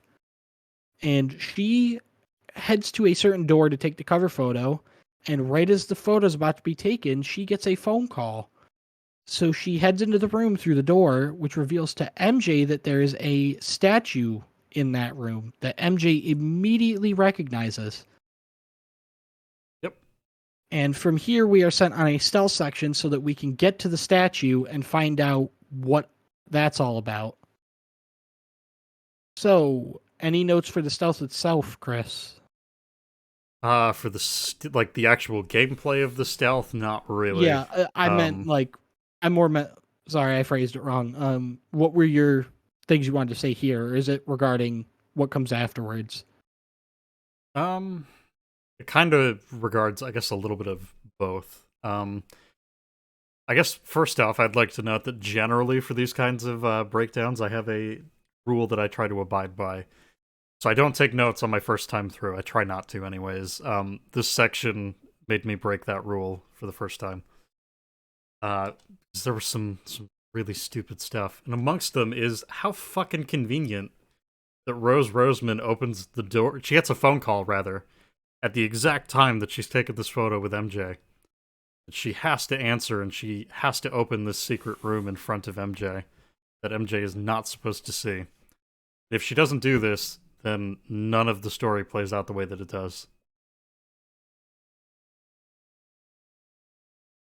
Yeah, I don't like just getting that phone call at the exact right time in the exact right spot with the exact right person that kicks off the rest of the story. And there's even more time inconveniences that we'll get into in a second. But yeah, Rose getting the call and MJ seeing the Neo statue is insanely contrived. And it's insane to me that this massive coincidence just happens. Yep. There's a couple of them here. Yep, so let's get into the next one, which is after MJ sneaks to the Neo statue and solves the puzzle that's required to open it, because the Neo statue is actually hiding illegal artifacts, she finds a file on something called Devil's Breath. And right after she finds this file, the demons that we met earlier as Spider-Man come in and take the auction house over and start taking people hostage. So, these demons happen to show up right after MJ not only comes here, not only sees the Neo statue, but sneaks to, opens, and steals the contents of that statue. Yep. That's if after they'd solving... come 30 seconds earlier, she doesn't get the Devil's Breath file. Yep. If she struggles to solve the Neo statue puzzle, she doesn't get it. Yep. If she gets stuck in traffic and comes in 5 minutes later, the place is already taken over. Yep. Well, and this all hinges on the fact that she somehow knew within 12 hours, assumedly, of Fisk being arrested, that a rival newspaper was going to run a story on the estate, which is the story that she uses to get in here. That, I feel like, is a... I'm kind of fine with that, because she comes in and she says, but it still she says seems... nothing descript. She just says, I'm here covering the estate sale. And Rose mentions the name Craig, and from there, Craig is like the only thing MJ ever uses to try and establish herself as actually covering the story is the name Craig. Alright, fair enough. That she keeps it very nondescript, and Rose gives her just enough information that she can continue faking it. But yeah, this entire scenario is insanely contrived, and MJ getting this file and sharing this information with Peter is very, very important. For how the rest of the story plays out. So, oof. We're almost But one of anyways, my favorite bits of dialogue in the game too. oh well, I think that dialogue just happened, which is Oh, I'm sorry. Yeah. So if I may, the demons show up and Rose Roseman sees them, and she's just like, "Lol, you can't be here." To a bunch of guys in black and white outfits carrying like just assault rifles and all that fun shit. It's like, what? Your only response to that really is just, "Lol, sir, you can't be here." Like, motherfucker, what? guys walk in with bulletproof vests, demon masks, and assault rifles, and you're just like, "Sir, you need to leave. You can't be here." I don't Ugh. think you're in any position of authority right now, Rose. Yeah, I love that. I think there's a line later, and I think you know exactly the one I'm thinking of, Chris, that I think trumps that. But that one is a very good line. Yeah, there's some stinkers. I mean, we were talking about that earlier, but Yeah. So after everything with the demons, we shift back into the present day, and we see Peter and MJ coming up with a plan to take care of the situation. Peter basically tells her, "Okay, you go hide in there. I'll go take them out. I'll let you know when you can run." And one thing I really like about this exchange between them is just how casual him and MJ are about their plan. That they just kind of are meeting up out of nowhere after not seeing each other for, as we're told, like 6 months. Mhm. And immediately Peter's able to jump in and be like, oh, okay, so I guess you do this thing that you always do, and I'll do this thing that I always do. And then we'll figure it out from there. And it really does give me this feeling that this is just a situation they've been in a million times before. Mhm. It does a lot to establish that it wasn't just her and Peter together. It was her and the real Peter together. She knew who he was and what he did.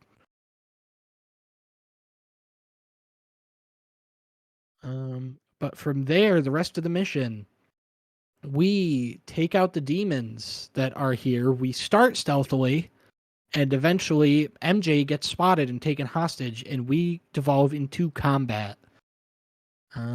We are introduced to demon enemy types, which differ a little bit from normal enemy types. Not too much with the enemies introduced so far, but it is still a difference. And after defeating these demons, Spider-Man takes a mask from one of them and remarks that he thinks he knows someone who can help track down where it came from. And as we will later find out, that person is Martin Lee. So, any thoughts on that? Um, as far as this exchange, I don't really think I have much of anything. I think it's neat, and especially as we're going to find out that Peter kind of sticks with the cover story that, oh yeah, I'm looking into this for a friend of mine. She's a reporter, and yada yada yada. But no, I think this is a small little section that works well in isolation. Um, obviously there's issues throughout most of the stealth sections, but this one's not horrible. There's some things that are really stupid with it. Well, I'm sorry. This one's incredibly contrived for the most part. Yeah. I'm jumping the gun and thinking of another one. My bad. Yeah. So with the demons taken down, MJ and Peter meet at Mick's Diner, which, as we can tell by how MJ reacts to Peter saying this, there is a bit of a history there. Mm-hmm. I really, really, really like this scene. Pretty much everything about the scene I love. But I figure I'll let you go first. So yeah, real quick. There was one thing that I noticed, and maybe it's me reading too much into it, but all of the characters, when they do the little text blurbs on screen, most of them have slightly differing ways of texting each other. I did notice that MJ's texts seem more structured and formal. That's they're written as a paper, whereas Peter's seem a lot more casual, kind of on the fly. And again, most of that is based on the fact that Peter just kind of uses run-on sentences, rarely uses punctuation. And MJ seems to use commas, periods, and all that fun stuff. But Again, maybe that's me reading too much into it, but that was just something that I noticed, and I'm like, huh. And I think there's more of this coming up with two other characters that also are a little bit distinct. So there's that. And then going back to the actual stuff in Mixed Diner, I actually really like this. Their exchange feels incredibly realistic. A lot of what they're talking about is very trying to think of the right word. No, I guess I'll default to realistic again. It feels very real and raw for a couple, especially these two, knowing what's implied about their history throughout this. That some of this stuff is still relatively fresh. They're still trying to deal with this, and like you said, they haven't seen each other for a while. Specifically, I do like MJ asking Peter to quote unquote remind her of the reason that they broke up, only for sirens to interrupt them, their little conversation before Peter can answer. Which obviously I would assume that would be the implication, and then her body language is especially good with the "Saved by the Sirens" line. That essentially she kind of understands what he's doing, but that is absolutely the reason that their relationship is kind of done. Yep, and as we learn later, that's not even the only reason. Nope. And it's not even necessarily the reason that MJ particularly believes it was done, but I think it's almost undeniable that Peter being Spider-Man would play a huge role in the deterioration of a relationship. Yep. But yeah, I do have it here. I really like that exchange that immediately after she says, "Do you remember why they broke up?" The siren comes by and he has to go. And I really like the dialogue after. It says, MJ says, "Saved by the siren." Peter immediately goes, "Talk to you later." And MJ just looks down and says, "Go," which I really like that. Mm-hmm. It just reinforces how much strain this has put on their relationship in the past. And sort of the inability for her to talk to Peter about this kind of stuff as a result of him having to be Spider-Man.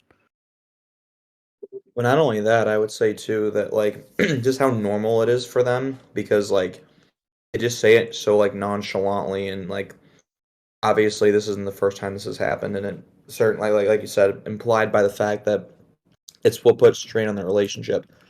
This has obviously been happening for a while, so I think it's interesting like the way they're talking and their body language. It just seems like this is just normal to them, which again I think sort of implicates like that Peter's in a different stage in his life now that he's a lot older, and I don't think we didn't get to see a lot of this in a lot of the other Spider-Man stories. Yeah. And another Like thing I the really usual, like. Oh, you go ahead.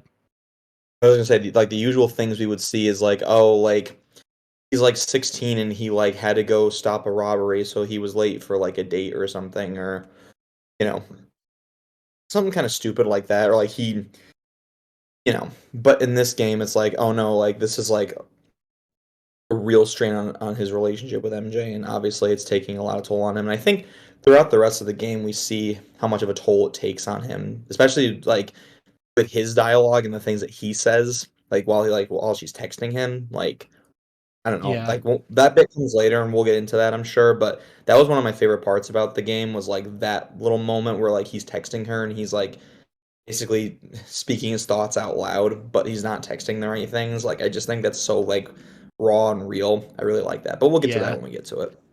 Um, Bouncing off that, I do really love how this conversation not only really establishes that this is a different Peter than we know, from how MJ reacts to some of the stuff he says. I mean, she even says it. This is a different Peter than really she knew 6 months ago. That he, since working with Otto, has become really passionate about his ability to help people outside of being Spider-Man. His ability to use Peter Parker to do good in the world. And I think she says something like, "I've never heard you talk like that before," when he's talking about Otto and his work there. And it really does go to show that these two do have a good history. And even with all the strains on their relationship, they are able to make progress in their lives and overcome that.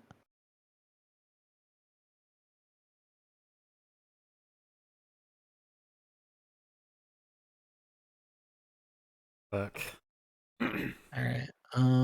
Any other thoughts on the mixed diner scene? I think I've said about all I Not about need the to. diner, but I do want to say, because I didn't really get to say it when we were talking about the stealth part.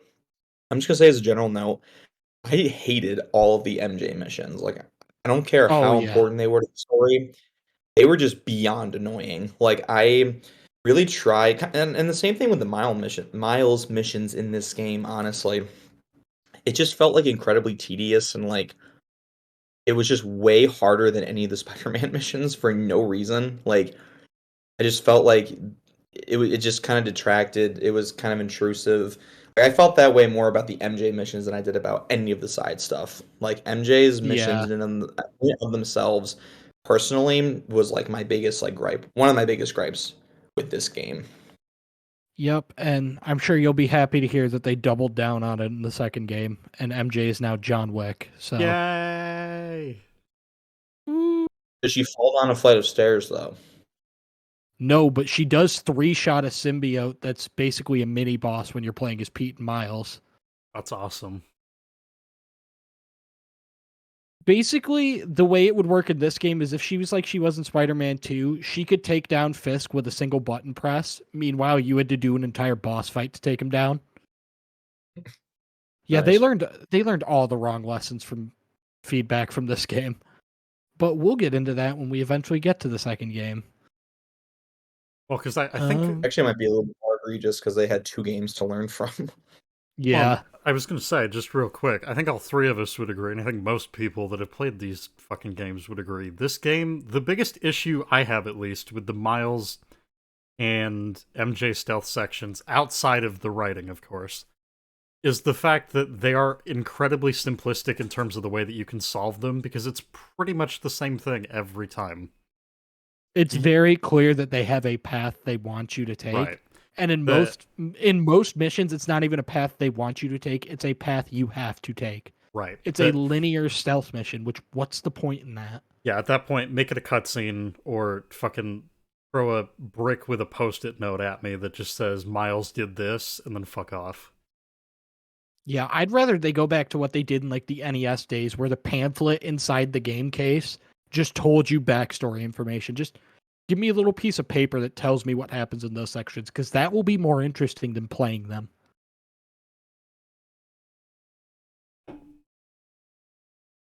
Yeah, I have a lot to say, and there's even more that I will get into when Miles stealth sections are introduced, because those introduce a whole bunch of other issues that MJs won't have until then. So anyways, with Mick's diner done, Spider-Man heads out and calls Yuri, who tells him that Shocker has been released on parole and immediately went back to doing crime. Which Peter Shocker. sounds surprised, but not too surprised. Shocker!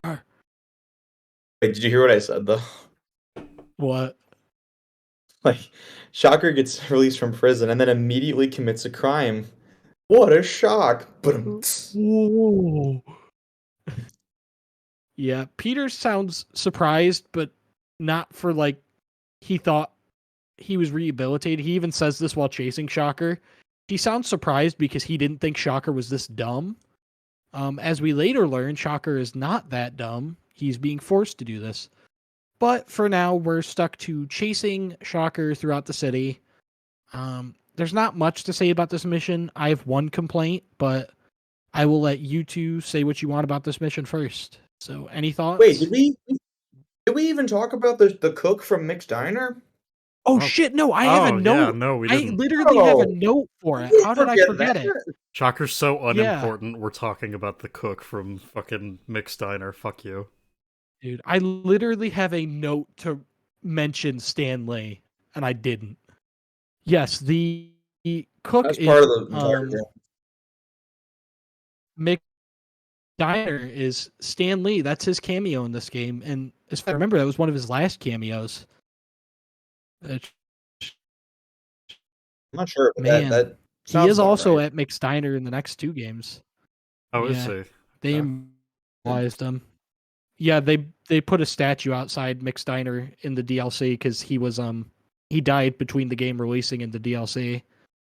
Huh. I'm pretty sure, at least. And then in the next 2 games, the statue's still there. But yeah, I don't know how I forgot that when I have a note that literally says Stan Lee cameo. Happens. Ugh. But anyways, shocker. So this mission, we're just chasing him down. Any thoughts? I think the one note that I have is the same as yours, so I'll leave that. There's another thought that I have for later, but I'll save that as well for the next All right. shocker segment. Anthony, I don't know if you have anything, all right. but I'm good on like just the chasing sequence. I think I'm okay with that. Yeah. I'm mostly fine with it. The only thing I don't like about this sequence is I like their banter and the things that Spider-Man says to him, kind of teasing him. I don't like that during this chase, Shocker is actively blowing up cars, flipping over buses, causing untold amounts of property damage, and Spider-Man's just joking around.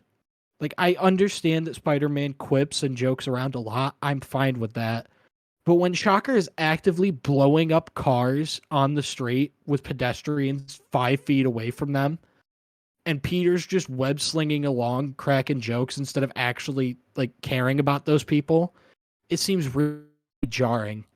That this seems like one of those situations where Peter would buckle down, stop joking around, and be serious, but instead he's still joking around with Shocker. I mean, I thought it was pretty funny, but I loved when Tuco's Abuelita got fucking blasted by Shocker and killed on the streets of New York.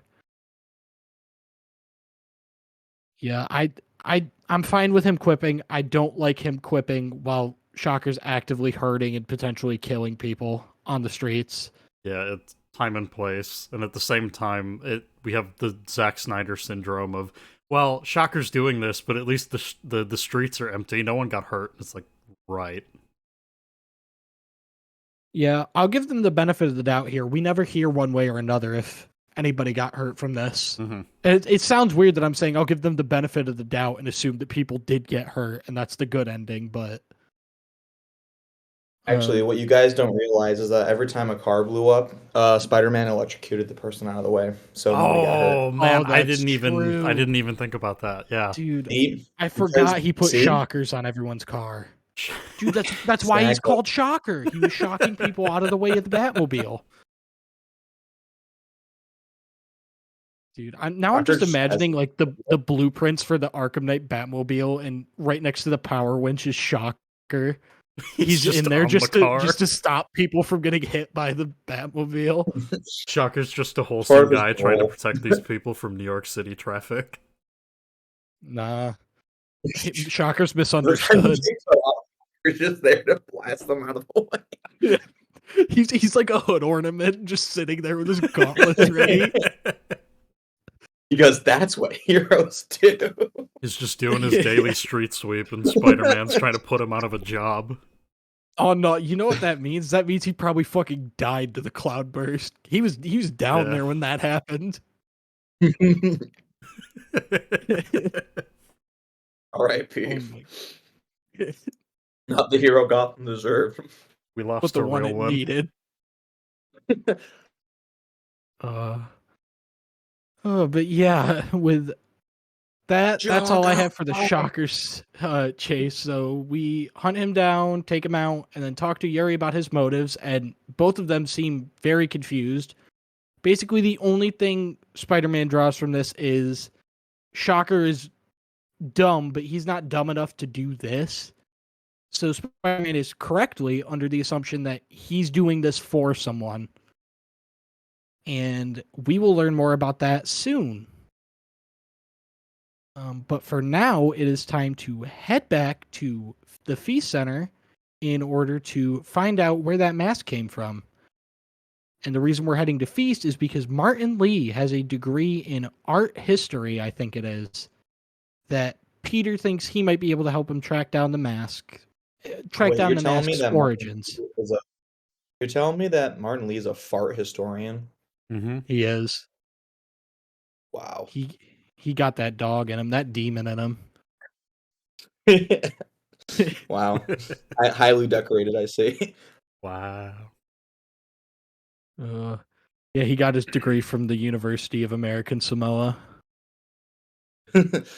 No, he got it. No, I think what's better is if he got it from Whopper College, which is a real thing. Wait, what?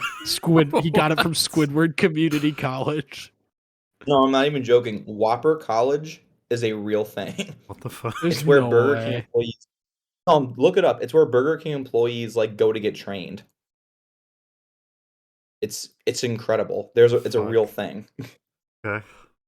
Holy Whopper shit! College the is fuck? There's where like you- actual results for it on Google. That's yeah, what I'm I gotta- saying. That's, Like, I gotta that's the look this up. dumbest Go to thing I've Whopper ever College. seen. You get your Whopper degree in College. Burger Dumb. What? Okay. What the fuck? McDonald's is a similar thing. I think it's called. It might just be called McDonald's University. I can't remember what it's called, but That's fucking lame. yep. Nah, Yeah, no right. one's It's beating Whopper Squidward Community College. Or, no, College. it's Hamburger. I think it's Hamburger University. Okay, yeah, So that's That lame. that Whopper sounds College. familiar. Whopper College is so much better. Dude, Hamburger Yeah. what is it called? University. That's Whopper- fucking lame. Whopper College Hamburger and University. Hamburger, Yale, Oh, of course Harvard. it's in Chicago. No Oh. other city would take that. I can go visit the bean in between classes. That's great. What? Okay, that's a crime though. Why isn't Hamburger University in Watch Dogs, and that takes place in Chicago? What the fuck? Yeah, that's Ubisoft, just- you That's a dropped the missed ball. opportunity, Ubisoft. I don't think I'll ever forgive you for that. Nah. Blood That was shed at game's Hamburger trash now. University. Many a gang hits took place at Hamburger University. That's actually where organized crime got its start. All right, wait, guys. It was So I number gotta one ask. Under the leadership of the Hamburglar. I gotta ask. Did Shocker go to Hamburger University or Whopper College? Which one? He honestly, he does seem like a Squidward Community College guy to me. Just looking at his mask, he's got that Squidward look to him. True. Bold and brash. Yeah, I can He's see he's it. an SEC candidate for sure. That's true. This is true. That's why Spider-Man hates him so much because he went to his rival college. ESU and Squidward Community College are national rivals. God. Naturally, yeah. Dude, the bowl games are crazy. Right. It's like the Especially since Gotham New York Nuggets. has New York has people like Electro on the team, and then Squidward Community College is fucking Larry the Lobster.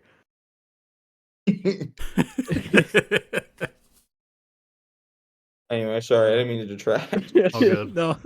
All good. Anyways, we're talking to the fart historian himself, Martin Lee, about the mask. And Lee seems very, very concerned about this. He's obviously very uneasy. And he even tells Peter that MJ might want to consider getting a different story because this mask could be connected to dangerous people. And he even Wow. directly mentions the fact that the symbols in the mask he's seen before from stories his father used to read to him. No, I think it's Um, fine. Yeah, no. Imagine no. reading. No, it's not like this mask came from, a gang hit that occurred last night. It couldn't be dangerous. No. I do have it in my notes. I don't necessarily think it's bad because it is addressed almost immediately, but Lee mentioning immediately that the mask could be connected to dangerous people is definitely a red flag. But Peter does immediately say to MJ in a phone call why he doesn't think it's anything noteworthy. Because I guess, as Peter puts it, Martin Lee had a very traumatic childhood. And the fact that Martin Lee goes out of his way to mention his childhood when talking about the mask is really selling that fact. Mm-hmm. Yeah. He's So- just a silly, goofy guy. He really is. You don't understand. He blew up City Hall as a goof. Was a goof, a gag. But they haven't blown it up yet. Give it time. Oh, yeah. That's It's true, coming up. spoilers. God. Jesus, asshole. I can't Fucking believe I just spoiling spoiled the 7-year-old 5-year-old game. Yeah. Fuck Dude, you. people are gonna watch this. There's gonna be no spoiler review, and then you're gonna drop that. Oh my god. God, that is I can't believe I dropped spoilers and a breakdown of the main story of this game. Holy shit. There are people in Hamburger University listening to us right now. Yeah. They're gonna be They're so probably fucking studying this disappointed in video you. in like ethics or some shit. How do you? What? How would that even like? I don't know. They need to learn the ethics of utilizing Shocker for slave labor in the Batmobile. Makes no sense. You wanted an actual degree from this accredited university? No. Yeah, you gotta take Shocking 101. But For, any thoughts for, on rest, for the restaurant manager course, they just watched the Los Pollos Hermanos training video. Pollos University? Oh, God. Pollos University. Excuse me, it's El Pollo University. Be respectful. But any other thoughts on this interaction with Martin Lee? It's pretty short and it's nice, but there's not a ton to say. Yeah, I think the more general thing I would say, and again, this is playing off of what I was saying earlier, I would love more context for this relationship that Lee and May have developed. Not even necessarily, like, I don't need to see everything, but maybe getting to learn about some of their history past what the game goes into would be nice. Even setting that aside, if you don't necessarily go into that, that's fine. I would love to hear and see more of Lee and Peter, but obviously we don't get a ton in this game, which I think is a shame, because I actually really like him. Yeah, I do too. This May and Lee's and Peter and Lee's relationship remind me a lot of Obi-Wan and Anakin in the prequels. We naturally assume that they're super close from what we're told, but when you really look at it, we don't get much in terms of them interacting and really showing that relationship. Yeah. That we're kind of just told how they respect and feel about each other and never really shown it. And it's a shame. It really does remind me a lot of prequels, Obi-Wan and Anakin in that respect. Yeah, I think I'd agree. You think May's a freak in the sheets, though? Oh, yeah, for sure. For sure, especially since Ben died. I mean, May is kind of valid. Not gonna lie.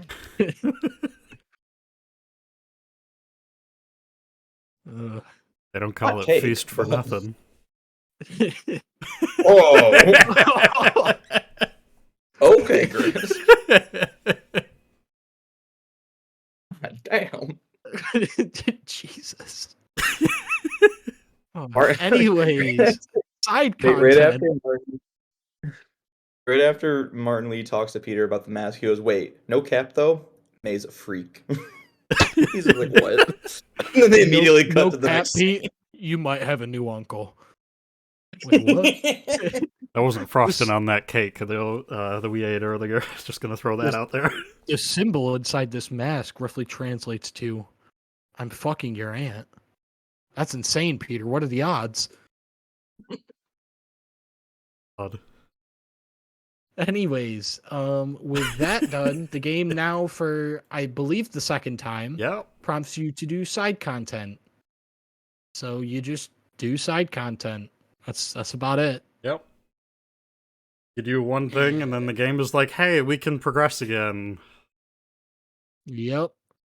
So the next mission starts when Otto gives Peter a call to remind him he's late for the Lance Corporal Texidor fitting. I only say that whole thing because, like, it's really weird specific the way Otto words it when he could have just said the Texidor fitting. Like, just say the guy's last name. You don't need to say his military rank. I don't know. But during this phone call, Peter is reminded that he's late, and Otto actually goes out of his way to tell Peter that this lateness, this tardiness is starting to become a pattern and that he's better than this. I see even And Otto is fucking pissed that he keeps doing side content instead of the main yeah, story. I think this one's the worst example of it because before you're prompted to do side content, Peter says something about how he's not needed at the lab for a while, and it's Yeah, like, I got some free so time. It's like, really you fucking picking idiot. up picking up 2 backpacks made you late from work or late for work, really? When you don't even, this doesn't even need to be here. Just have us go to the fucking lab. Exactly. Like, just this is one of those ones where I absolutely think shouldn't be there. It's one of the few where I think is completely unjustified.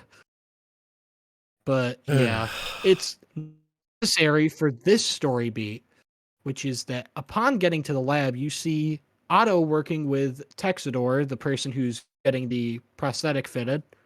And in the middle of this, multiple people come into the lab and begin confiscating equipment, with one of them telling Peter that the site has been declared a safety hazard. And just as Otto's getting ready to call Norman, the mayor, to figure all this out, Norman enters the building and reveals that he's the one who ordered the lab be shut down.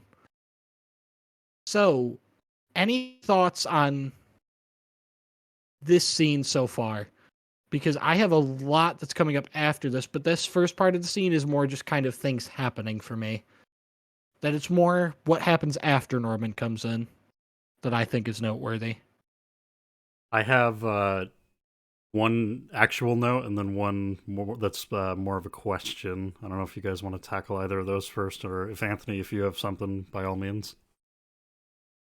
Go for it. Okay. So do you guys think it's more convenient that Norman chooses now that they're doing the fitting for Texador to shut the lab down, or do you think it's deliberate on Norman's part that he does it? Because I can see it going either way, but And deliberate how? Like like he he knows that this is the time that he's meeting with someone. This is probably the worst time for him to come in and shut down the lab because it actively affects someone else. Which Norman does spin it into directing the guy to Oscorp and getting a prosthetic from there. So I think I lean more towards it being deliberate, but again, I can kind of see it going either way. Just curious what you guys were thinking. Yeah, I considering how petty Norman is, I wouldn't put it on. way I personally believe. Yeah, I think he's so petty that he probably and all this and this was like, oh, this is like the most embarrassing time for me to do this to Otto. I'm gonna know that I do think Norman is that petty. I definitely think this was planned. Fair enough. I'm kind of going off of this. Cam, I know you and I had talked about this. Norman, I don't know if it's the fact that he walked in, maybe he was behind everybody and that was the whole thing, but it seems like Norman does the stereotype in the sitcom where you have like a group of people walk in, where you have someone linger outside of a room and then dramatically walk in and reveal themselves. That happens, whereas like if Norman just walked in with everyone else, I think the scene flows a little bit better, potentially, but I don't know, it just seemed kind of goofy to me that he walked in all like chest puffed and did his thing. That it was all. It feels like it's hyper dramatic when it doesn't need to be, but it's not a huge deal. It's just something I thought funny. Yeah, I know we talked about it. I did mention getting back into being petty. Mm-hmm. I could totally believe that Norman purposefully sent them in first and then made a dramatic entrance just to be a dick. I was I gonna could say, totally I see think Norman really to doing that. undermine Otto. Yep. I think that's the whole point. Like he's just like rubbing his face in the dirt even more that this is happening. Well, and especially when It's like Otto. it's like, haha, not only this is happening to you, I'm doing it to you. Yeah. Well, yeah, and especially with Which that's the other thing. Like, you go. All right. Yeah, I was just gonna say, especially with Otto, kind of having that first instinct of why is everybody here doing that? Okay, you know what? Fuck it. I'm gonna call Norman. And then as soon as Norman walks in, it's like, oh, well, I'm fucked. Okay, cool. Mm-hmm. And I Also, do it's also like, what think is a big Norman? part of this being deliberate. Yeah, Norman doesn't have to be here for this. Like, I would No. imagine the mayor is never there for this sort of scenario. So that just cements to me that this is fully just for him to be petty and hurt Otto. That's all he's aiming to do here. Maybe that's why Norman's such an ineffective mayor, is maybe he does go to all of these. He just kind of like casually walks in like a sitcom villain. Nothing gets done. He's too busy acting for Lance Corporal Insomniac Texidor, I'm stealing your box home. Fuck you. You can get a new home at Oscorp. You have charge. Norman is the definition of a shameless plug. Mm-hmm. Dude, wait till you play the second game. He's got some fresh as fuck fits in that game.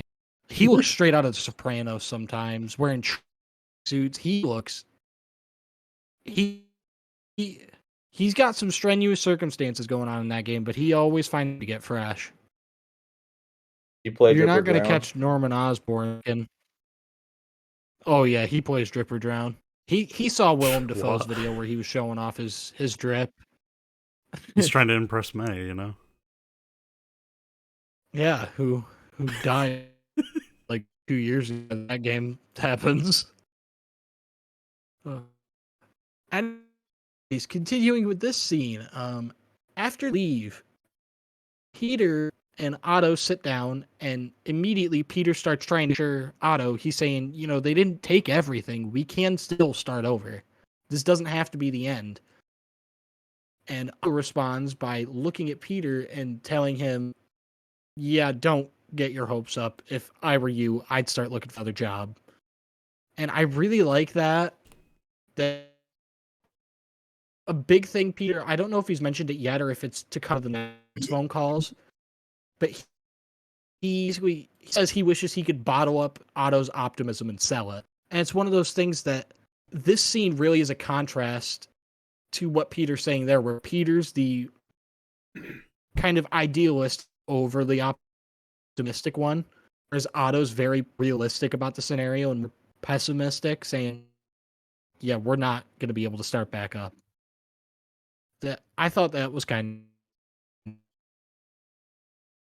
Yeah, no, I will say as like a general note, I really like Peter and Otto's relationship in this game. I actually think it's arguably a little bit better than they portray it in Spider-Man 2. Like, it just seems like in this game they really built up the fact that Peter and Otto, like Peter like really admires Otto. Mm-hmm. He's like, not only does he work for him because like he wants to get paid, but Peter works for him because it's like an honor for him, which is kind of like what they hint at in Spider-Man 2, like the movie. But I don't think it's like the relationship isn't quite as built up as it is in this game. I just really like their dialogue together too. Yeah. One big thing I have a lot their interactions is the fact that this really does show you that these aren't co-workers, they're friends who also, like, Peter and Otto do genuinely care about each other. I feel like this game did a good job of showing that at once. Yeah, I would agree with that. Yeah, so any thoughts on this scene, them being shut down? I'll just say too that it just makes like the end of the game a little bit more like heart pulling, I guess, for me. Like it just like what happens in the end between them, like it just it hurts more because of their relationship that was built up through the game. Like I just Oh yeah. I don't know. That got I that got me really like a like their way. relationship in this game. Oh yeah, I can definitely say now, having looked at this very critically the last few times I've played through it, I think the ending conversation between Peter and Otto and that whole argument is very, very earned. And it really does hit hard once you really pay attention, look at the full context of how much these two cared about each other. Especially Peter caring about Otto. But we will get that in like 60 hours when we get to the end of the story. Yep. Thinking about it, like Otto is kind of justified. Like Norman's just a dick. And Otto just like does not deserve this. Like I think he's Nah, justified Otto until he didn't wanna starts killing blow up people, but Asian kids with Norman, so Like I don't. That's why I said he's not Yeah, completely so justified, but I think there's definitely some good foundation for his motives. Like Norman's just an asshole. What do you mean? He offered From what I can yeah, if remember, there's that's Lance just Corporal Texador a free prosthetic from Oscorp. He shut down a lab that had yeah, safety violations. well, we were told he was getting. We don't actually give him one. I'm I'm gonna go realistic here and say Norman probably give him one.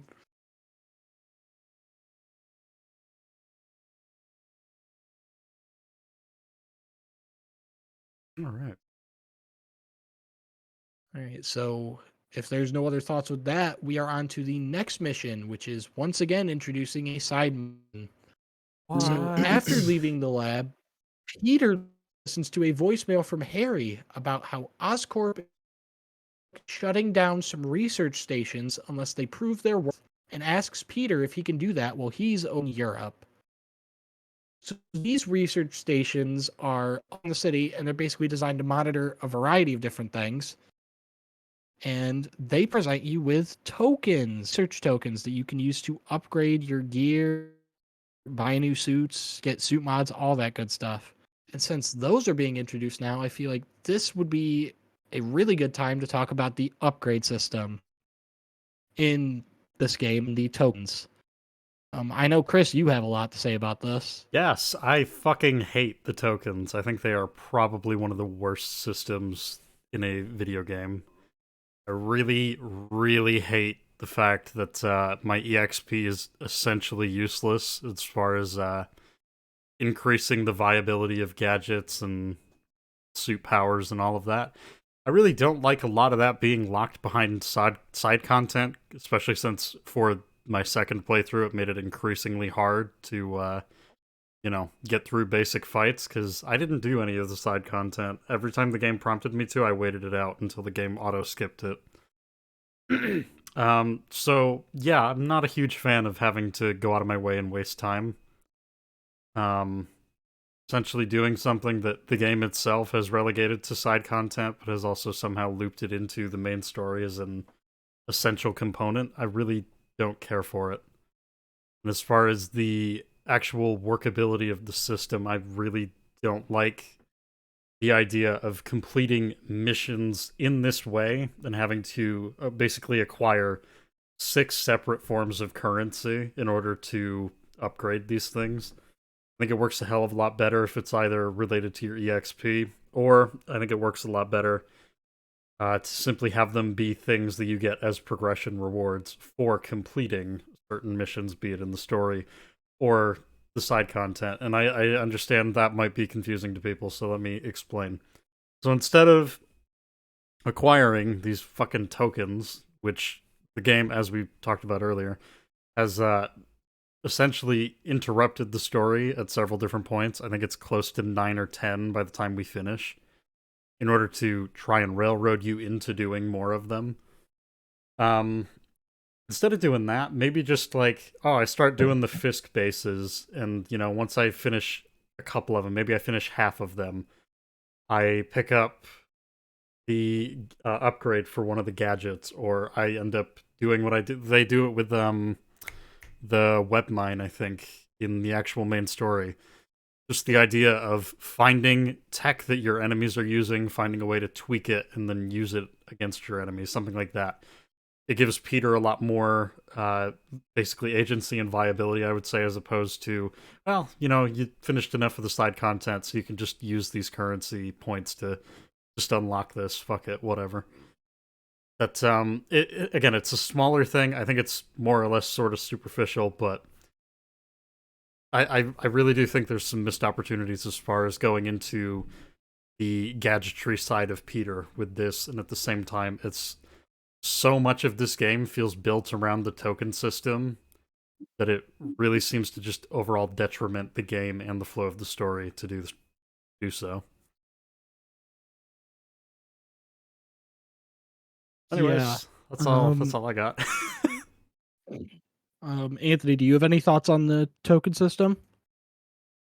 Not specifically that I could remember. I thought it was like okay. I don't have Oh. I don't have a ton to say on it. I don't like it, but I am also the type of person who, like, once the backpack tokens were introduced, I was more than fine with just spending 10 minutes to go around and grab a bunch. In my playthrough that I did for this that wasn't New Game Plus, because I did one normal playthrough and a playthrough and a half of New Game Plus. My normal playthrough, I would stop and do crimes pretty much always. I'm familiar enough with the stealth system and all that that I could easily get challenge tokens. And the landmark tokens, I would obviously do those just like the backpack tokens. That as stuff came up, I was fine with stopping to do it. But if you're the type of person who doesn't want to engage with that kind of side content, you're here for the story and the story alone, I definitely see that being annoying. I am also conflicted though, because again, this is Spider-Man. So if there's one character where going outside of the main story and taking the time to just help and do whatever you can works, it would be him. But I do see from just a pure gameplay experience, having to go out of your way to scour the map for these random backpacks or take random photos is very annoying. Well, and on top of that, you get locked out of different mechanics and different upgrades and abilities and all this other shit by not doing the side content, which is also really annoying. That granted, most games do that. It's like, oh, you can get X skin if you finish whatever game mode or whatever the case may be, but basic progression for your gadgets is directly linked to how many of the side missions you've done. Yup.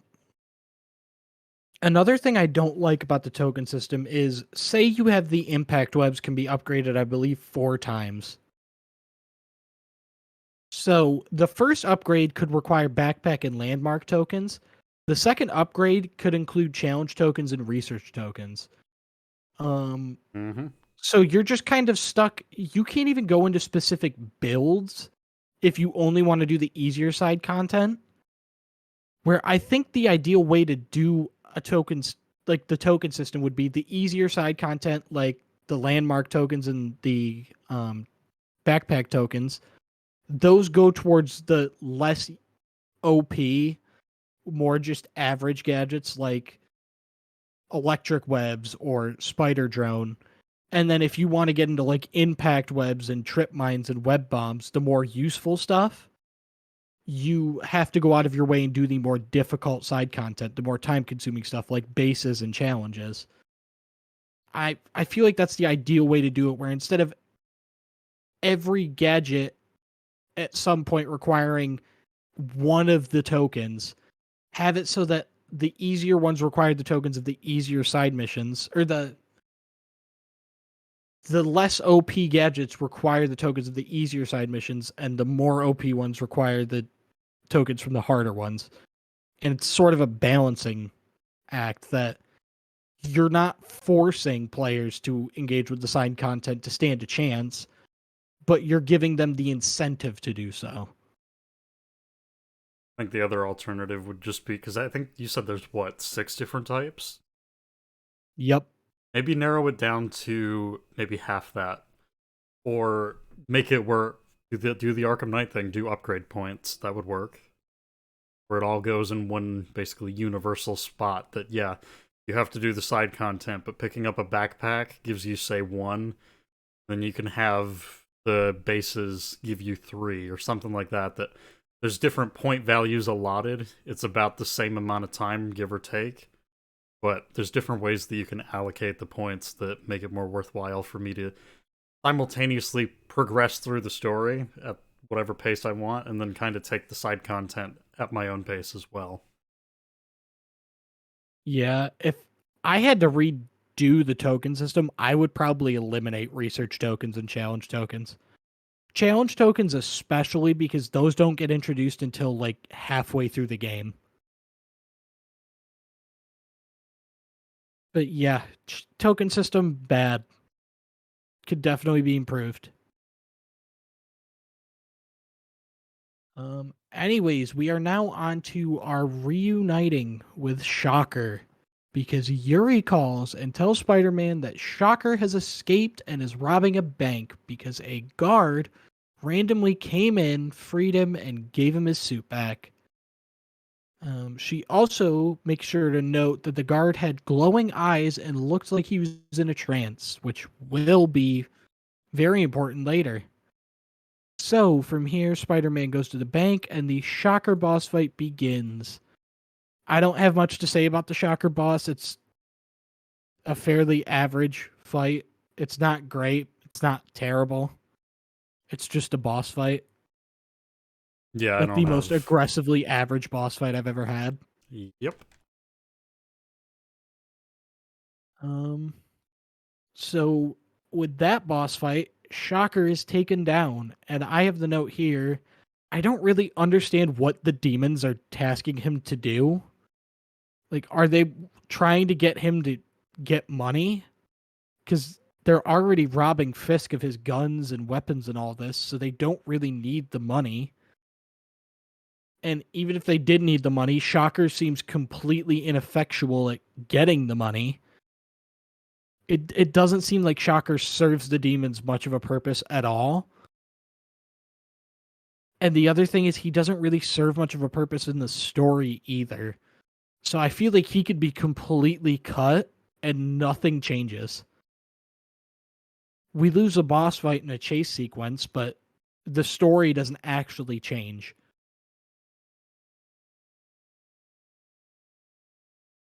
Yeah, ugh. Shocker felt really weird to me. Especially, I mean, we literally first meet him. He gets out of prison, we capture him, and then literally an hour later, in game, he gets back out. Like, okay, so we're just doing the same thing again, I guess. In that short of a time, and then he just kind of fucks off and doesn't do anything. Okay. I think it's the next day he escapes after Is the it? first encounter. Yeah, it might Yeah, be. because you go to Feast, and when you go to Feast, Peter waits for like an hour or two before heading Oh, in. yeah, you're right. All right. So it's been a while, but it still hasn't even been a full 24 hours. But yeah, Shocker not only is completely ineffectual in what the demons want him to do, he's completely ineffectual from a meta sense in terms of he adds really nothing to the story. I'm fine with him being here. I just wish they gave him more to do while he was here. And he actually played a role in anything going on instead of just being a guy the demons tasked to rob banks for some reason. Yep.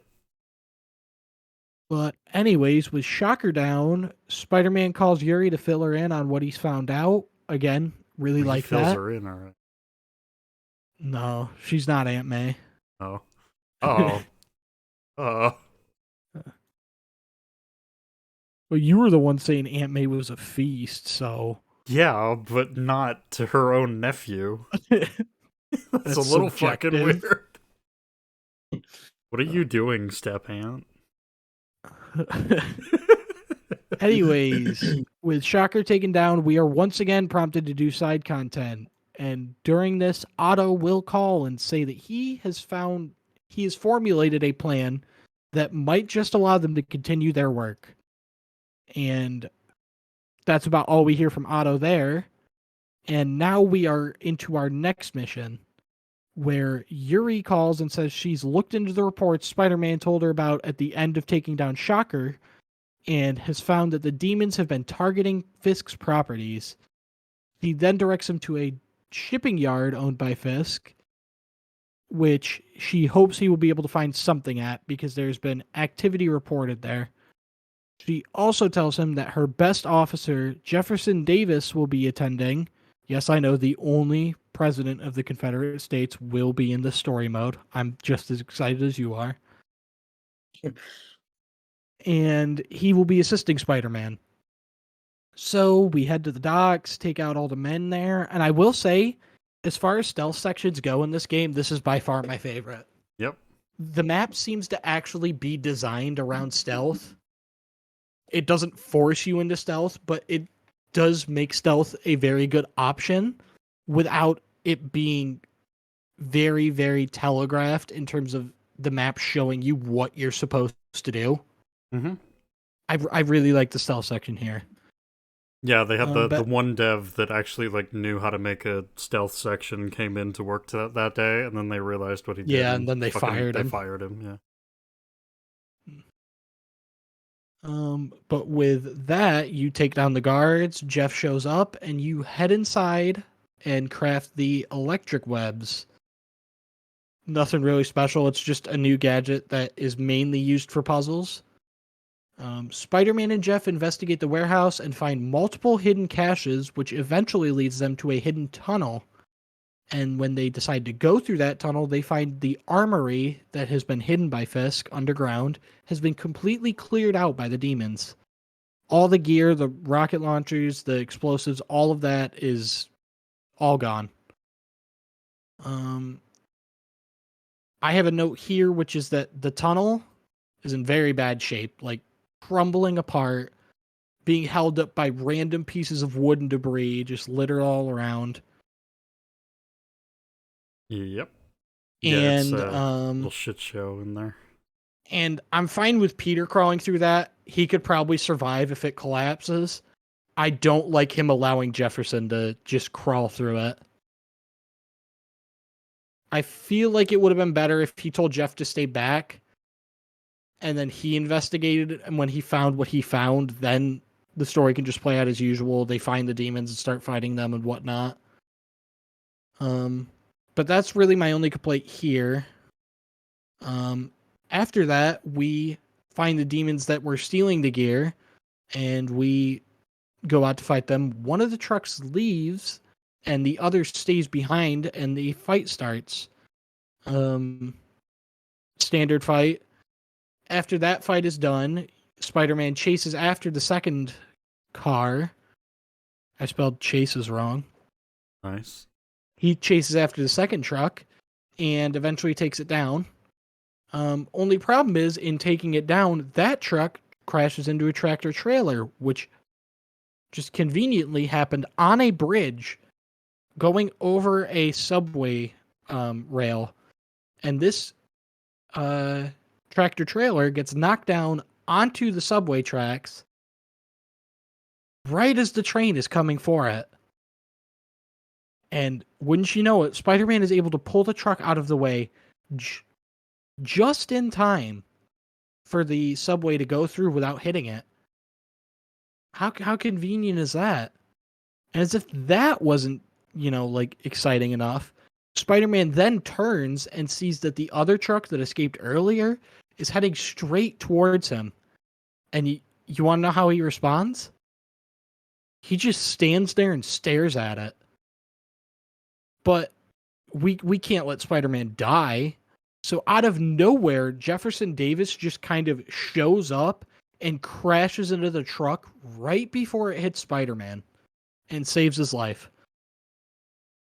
And this whole sequence is just, what the hell? Yeah, the action set pieces in this game are kind of floopy.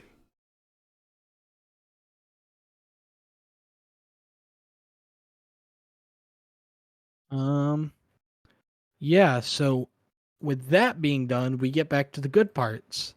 MJ shows up in the aftermath of everything that's happened, and she's going to interview Jeff, but before she gets to him, she runs into Peter, and the two of them have an exchange that I actually like. Basically, they're just quick going back and forth bantering to start with, and by the end, MJ's talking like, if I don't interview him, we're never going to figure out anything, and we can't take these guys down. And immediately, as soon as she leaves, Peter's like, we? Yep. And it really is like the cementing that these two are getting closer. They're becoming friends again, and they're working together, becoming partners. Yeah. And then after that, we see MJ convince Jeff to let her interview him. And that is the end of the mission. I like the way that she convinces him too, that she basically appeals to someone's going to get this story out. It might as well be me. I think he also appeals to, you might as well be the one that's talking about it. Yeah, she's like, they're gonna tell your story either way. Are you gonna let them tell your version of your story or their version of your story? Yeah. That I really like that Well, and moment. A lot of people hate the investigative journalist MJ. They say she's basically just a Lois Lane ripoff. I really like. I'll say this. It's the same thing for Peter. I really like this version of Peter and this version of MJ. And when I say this version, I mean the Marvel Spider-Man version. I don't mean the Insomniac version because I can't fucking stand what they do with them past this game. But I really like this game's version of Peter and MJ. yeah, I would agree.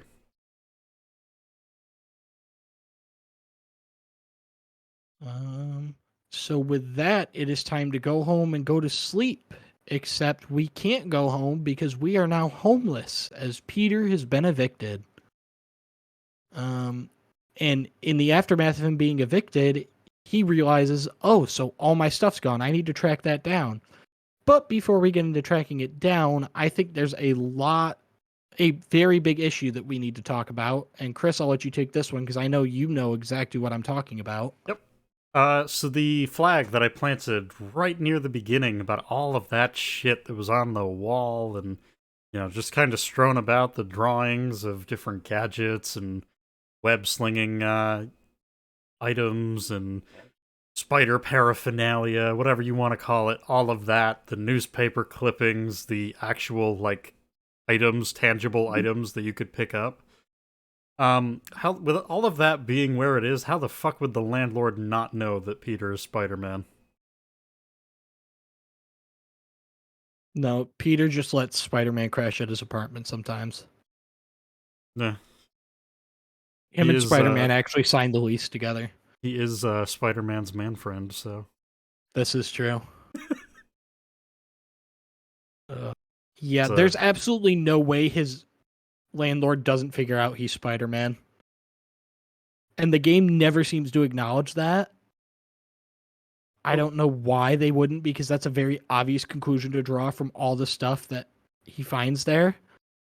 I have that issue. There's also another issue I have with this part, which is the rest of this mission revolves around finding the Spidey drive, which is a flash drive filled with all of Peter's work that he's done, Spider-Man related, since high school. There are garbage bags littered around his apartment, and Peter checks none of those before running off to try and track down the garbage truck that has his garbage in it. Mm-hmm. Meanwhile, there's like 8 garbage bags in his apartment that all could have that stuff in it. And he never checks those. He just runs away immediately. Well, you see, he read the script, so he knows they're not in there. Oh. Yeah, not a huge issue, but still something I noticed. So from here we begin looking around for our stuff, and we start with the dumpster where Peter is asked for the dumpster number, and in order to get that, he jumps onto the wall with his powers, sticks to it, and then kicks up the dumpster so that he can see the number. Since the cutscenes are all in-game, this varies from person to person, but during my cutscene, when Peter did this, it panned to the street outside of this alleyway, and it was brightly lit with about 20 NPCs walking by on the street that could plainly see Peter sticking to the wall, kicking up a dumpster with his feet. It's just that good. Yeah, not a smart move. But eventually Spider-Man does manage to track down his things at the incinerator. And as he gets there, he finds the garbage truck driver being beaten up by a bunch of criminals for seemingly no reason. The most we get is that the guy says, well, they've been terrorizing this place for the past few days now. And luckily, after taking them down, that guy lets him look through the garbage, and he finds his Spidey drive, which has schematics on it for the web bomb. So you craft the web bomb, take out some more criminals that come in as backup, and then you're on to search for another place to stay. But before we get to that, Chris, I know you had an issue here, and I also have an issue here in regards to the incinerator and the timing of things. I think this is what you and I are talking about. I think it's kind of convenient that this stuff gets thrown out. It's then brought away to the garbage place, and it's basically ready to be thrown out, and it's just kind of sitting here waiting for him. All of this is on trash day in New York City, where there's a fucking shit ton of people, and thus there would be a shit ton of trash. The fact that he finds this quick is a little bit of a stretch. I think, as you and I had talked about it, I think he would eventually find it, but I still think it's like a needle in a haystack situation. Yeah. I assume that's what you were talking about, right? There's that. I do have another note too. Yeah, but go for yes. My other note is that if these criminals weren't just attacking a random garbage truck driver for seemingly no reason, he would have incinerated all the trash and the Spidey drive would have been gone. A good point, actually. So if we don't just have random criminals needlessly attacking garbage truck drivers for the hell of it, this entire mission ends up being for nothing. So I guess it's really convenient that criminals in New York just love to beat up people for no reason. They wanted that trash, okay? They needed that trash. They read the script and they knew it was Spider-Man's trash, you see. So yeah. Well, from here, after taking down the criminals, we head out to MJ's to see if we can stay there. Yeah? One last thing. I know you and I had talked about this, but a little hypothetical that I posed to Cam is, would it not have been interesting if Peter moved some of his stuff from his apartment to his office at work, especially knowing that eviction proceedings were coming pretty close, and we had the 3 or 4 instances of, fuck it, yeah, nothing's going on, let's just do side content. So I was always under the assumption when he says that he needs to repair the suit at Otto's lab, that it's because he has tools that he can use to build and replace parts of the suit. He has left them at Otto's, so assuming that's the case, which it very well could not be, but either way, why not move the Spidey drive that he absolutely cannot afford to lose, and just put it into your place of work? Which, granted, now it's in question, but I think that also presents a unique little story opportunity. Say he moves it, everything with Otto happens, the grant committee has their whole meeting with him, Norman shuts him down. Would it not be interesting if Peter had to meet with Norman face-to-face to get his stuff back? And, you can kind of play into that idea that these two have a history. You can maybe go into that a little bit, and maybe they talk about Harry first, just to, split second. Nothing, super deep, but just something that kind of makes these characters feel a little bit more, I don't know, friendly, alive, lively. They can kind of bounce off of each other, and it doesn't also lead to this astronomically slim chance that he eventually finds his thumb drive in the trash. Or the issue that his landlord potentially knows he's Spider-Man. Yeah, there's a lot of issues. Another issue I have that technically isn't now, it would come up later, is one of the times you're at the lab, Peter brings up the fact that Otto let him move stuff there after the eviction. And my problem with that is that you've been evicted, all of your stuff was already thrown out. I don't know how he got that stuff there after being evicted and having all his stuff thrown out. Which, this is another thing I just remembered. I don't know why I didn't put it in my notes, because I mentioned it to you the other day. It is definitely illegal to just, the day eviction proceedings begin, charge into Peter's apartment and throw out all of his personal belongings. That has got to be highly illegal. There's no way that's allowed. You would think.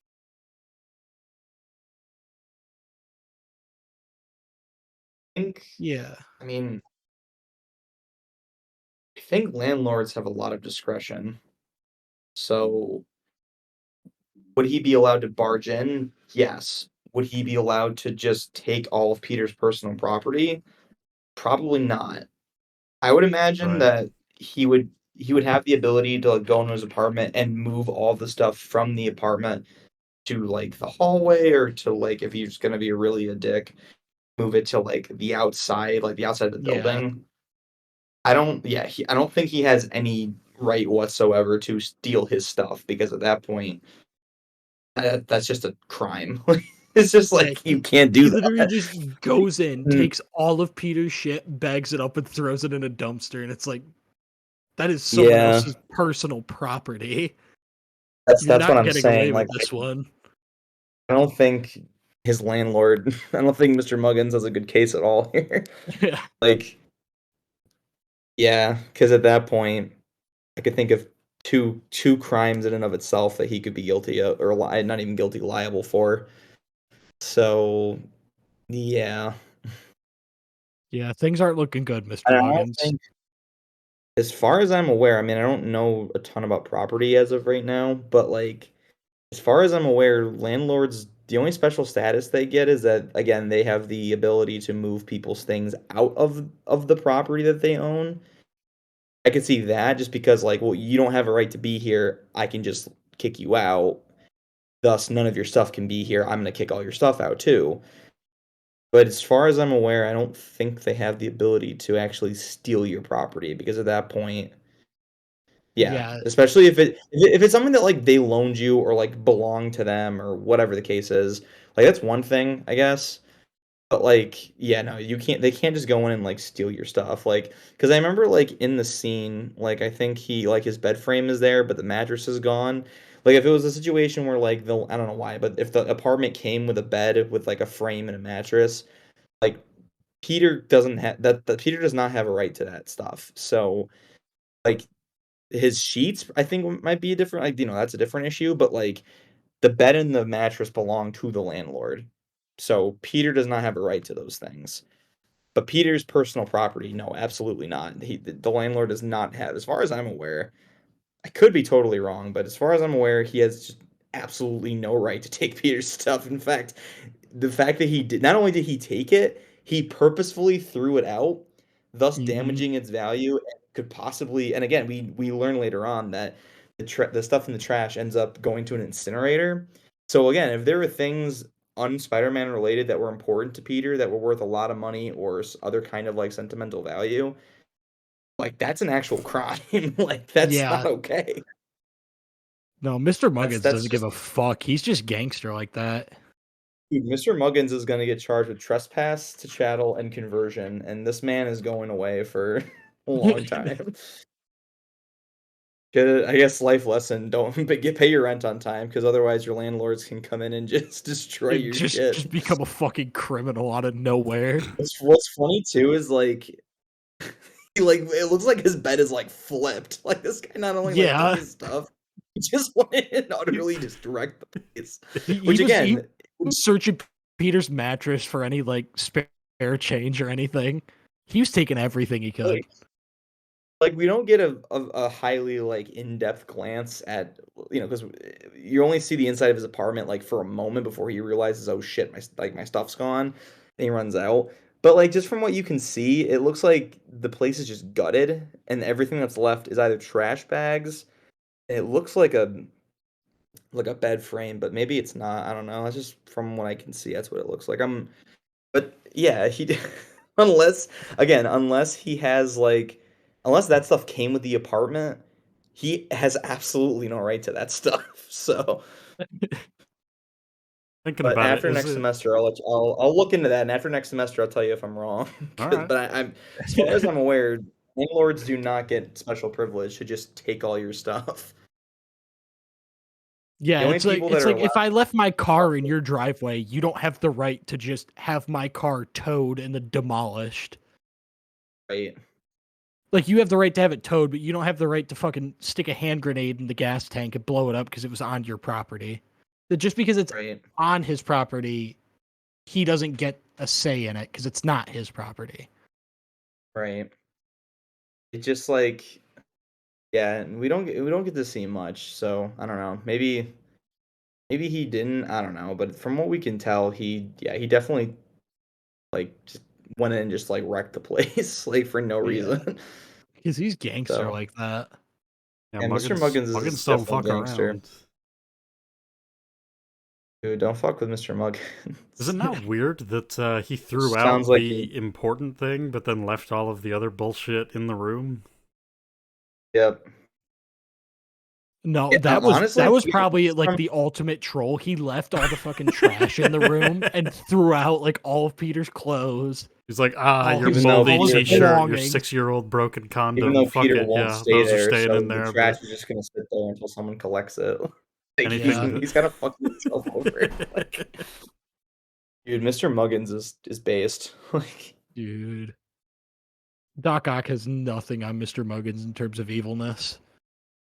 yeah, that's the only thing I can think of is like if some of the stuff in the apartment like came with the apartment. Like obviously you'd Yeah, think then of he like would own you can it. see like the oven, the fridge, the stove, all that's still there. But like the bed frame, like if that's Peter's bed frame, I don't think he had and there's no mattress on it, so he obviously took the mattress. Like, and I don't know, just based off what we've been talking about it in my memory, I think Peter only is concerned about the spider drive, right? Yep. Yeah. I think he Yeah, even it's says like everything you could get else all your could stuff back go. and then sue him. It's like, come on, dude. Dude, Peter's rich as fuck in these next two games then. Honestly, there's no reason why. Like, it's I don't know. It's just funny. Like, it's such a movie, video game type of thing where it's like, oh, like you could totally sue this person. They just choose not to because that's not important and it has absolutely no merit on the game. But like, it'd be funny if like at the end of the game they threw in like a little Easter egg, like, oh, by the way, like here's all your recovery money from suing your landlord for stealing and destroying your property. But that might be a little too much to ask. I want a whole spin-off game with like a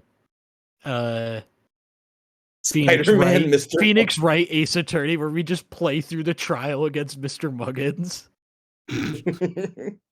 It's the new DLC for Spider-Man 2. It's Insomniac's first Daredevil game.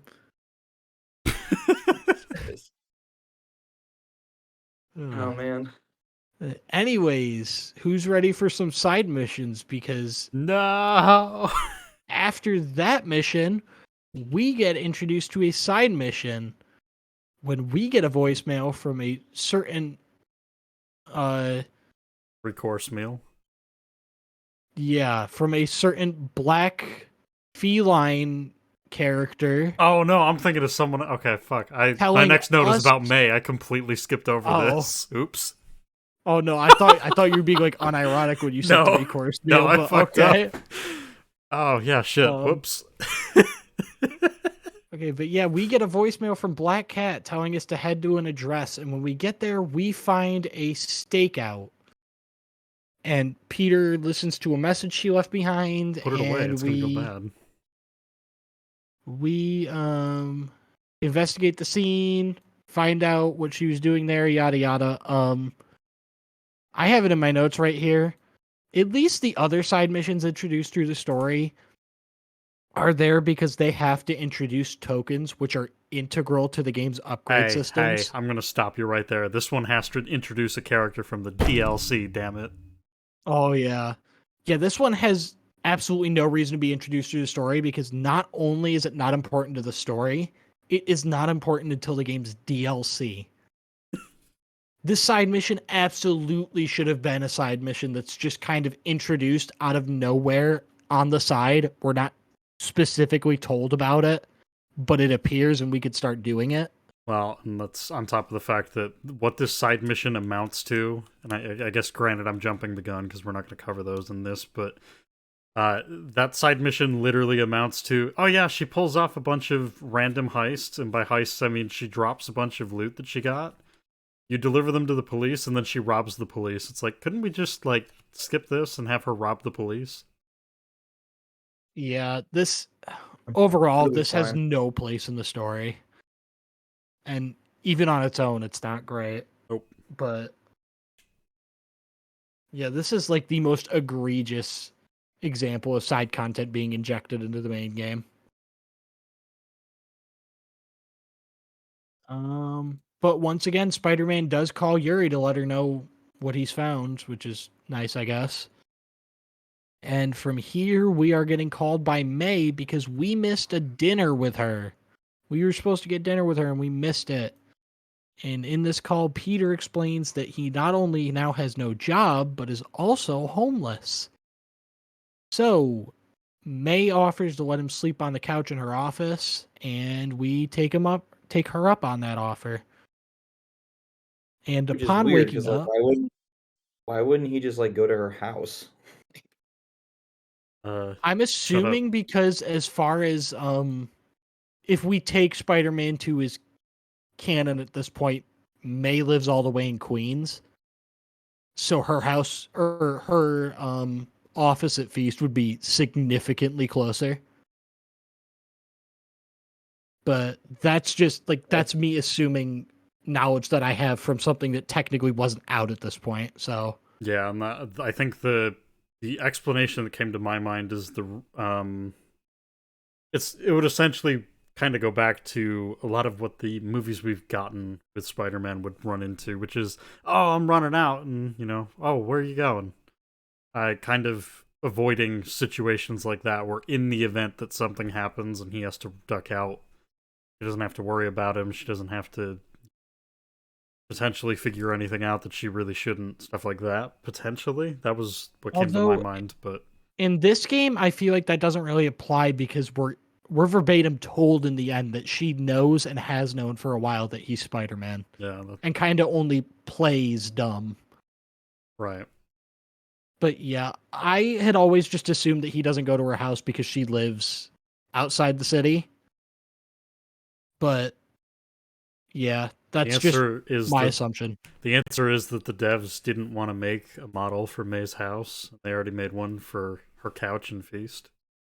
So, yeah, that's true. Fuck you. The answer is that May is also homeless and lives at Feast. She actually didn't start off working there. She started off homeless, and Martin just uses everyone for slave labor. Yeah, slave labor. Nice. Wink, wink. Anyways, Peter wakes up in May's office to an envelope of money, and they discuss the money. I like this little moment. How Peter says, "I can't take this," and May says, "No, you can and you will."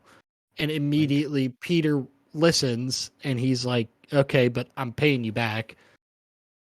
And then before we leave, Martin Lee, good old ML, comes to May's office and says he has to go away for a while so that he can take care of some personal business. Don't come to Feast tomorrow. Yeah, really. Actually, Feast is like the only safe place tomorrow. Oh, well, in that case, come to Feast tomorrow.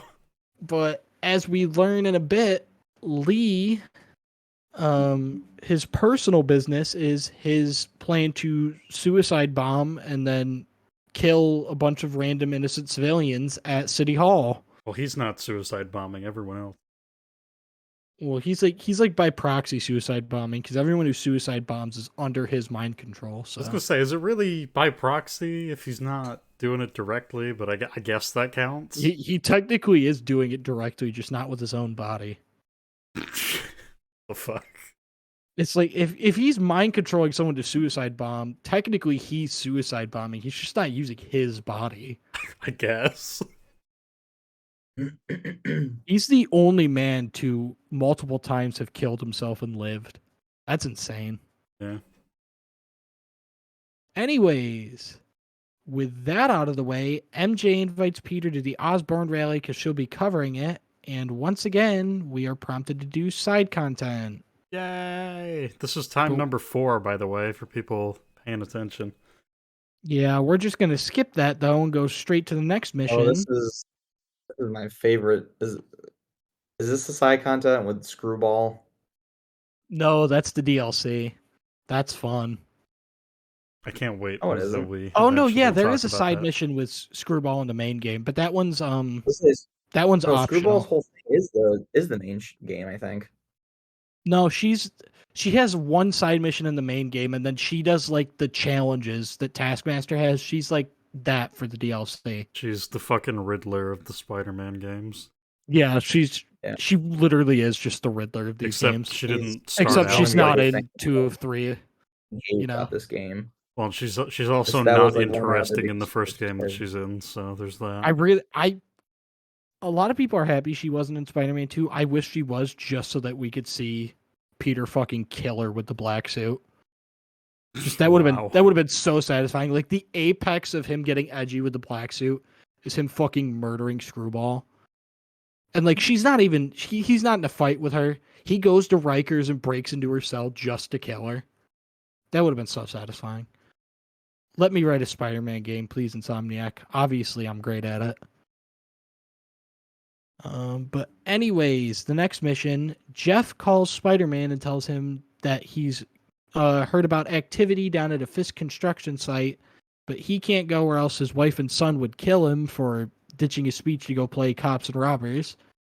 So Spider-Man goes ahead and investigates the construction site and finds Fisk's men being held hostage by the demons. Mm-hmm. So we go through, take down a couple demons, and eventually come across one of Fisk's men who was being held directly at gunpoint by demons. And after taking them out, we answer a phone call from that guy's phone, and it's Fisk. And I have it in my notes. So Fisk just happens to call this guy, who just happens to be right next to Spider-Man, exactly when Spider-Man is right next to him. Exactly when Spider-Man finished fighting the guys and is able to answer the phone. Yep. So, like, if Fisk calls a minute earlier while Spider-Man's in the middle of fighting the demons, the call ends before Spider-Man's able to answer the phone because he's still busy fighting. If Fisk calls 2 minutes earlier, Spider-Man's not there to answer the call. If Fisk calls 5 minutes later, Spider-Man's already left and he's not there to answer the call. Like, Spider-Man's here at the exact right time in the exact right scenario to answer this call from Fisk. But Fisk directs Spider-Man to save more of his men and says that if Spider-Man can keep his men safe, maybe he'll give him information on the demons and who's leading them. Any thoughts so far? Following that up, that I don't think that ever is relevant ever again. I don't think that ever gets followed up on. It does, and the way it gets followed up on is very confusing. Because after you save his men, you call Fisk back up and you say, "Hey, so tell me what you know." And he says to check the roof. Oh, for the guy who leads the demons. I have it in my notes here. Why the fuck does he tell you to check the roof? He's in prison. He doesn't know what the fuck's going on there.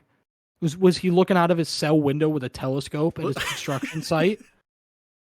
He's on FaceTime with Martin Lee. This is the other thing. It doesn't seem like he knows Martin Lee is the leader of the demons. No. There's no way for him to know. So him telling Spider-Man to check the roof just makes no sense. And here we get to our favorite section of the entire game. The completely over-the-top, most batshit insane action sequence of all time. So, Spider-Man heads to the roof and does not find Martin Lee, but instead finds a helicopter. And in order to stop the helicopter from taking off, he attaches a generator to it using his webs. And the helicopter is powerful enough to rip the generator off the ground, slamming it into a crane, which then falls from the sky and down towards the streets. And Spider-Man, before the crane could hit the streets, manages to web it up to buildings and keep it stable, and then chases after the helicopter. So we'll start with the crane. Chris, if you want to talk about this, holy fuck. I was gonna say, all I kind of want to say is, what the fuck, guys? You didn't have to do this. Why did you? The fact that the crane falls really at all is kind of absurd. The fact that it falls on this many buildings, no one's really hurt, is also absurd. And the fact that we are able to catch it before it can fully hit the ground, also fucking absurd. This sequence is pretty bad. It gets worse. There's more things. I mean, how is it absurd that it falls? I'm trying to remember exactly how it happens, but isn't it just the helicopter hits it with the The generator. helicopter knocks it with the generator and it falls over. I think the absurd part is just it's kind of absurd that we have Spider-Man stopping a literal like 10 million ton crane with his webs and running along and doing all this. Nobody gets hurt. No buildings are really damaged by the crane and all that. Like, it just seems ridiculously over the top for the sake of making a big spectacle action sequence. Well, and so kind of going off of that, I think it's kind of ridiculous that a generator is able to knock down a bolted down crane. But maybe that's just me. That's the other thing. These cranes would be bolted into the buildings to withstand way greater forces than that. That it seems very ridiculous that that would be able to knock it down.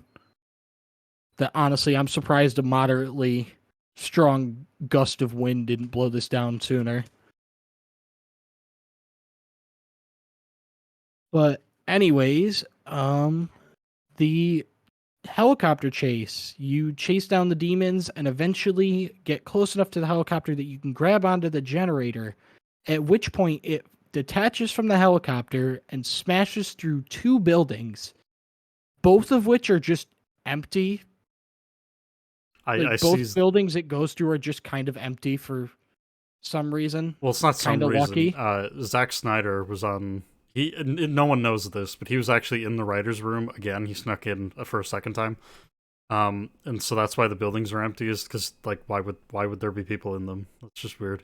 Oh yeah, all those buildings were empty. It was only like 5,000 people that died or something. That's true. I forgot about that. It wasn't Spider-Man that killed them. It was the generator. But yeah, so these buildings are both kind of just empty for whatever reason.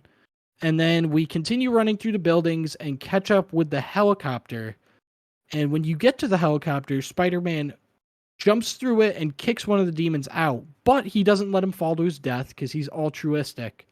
And he's a lifesaver. So instead of letting him fall to his death, he uses his webs to toss that demon back into the building that just got lit on fire.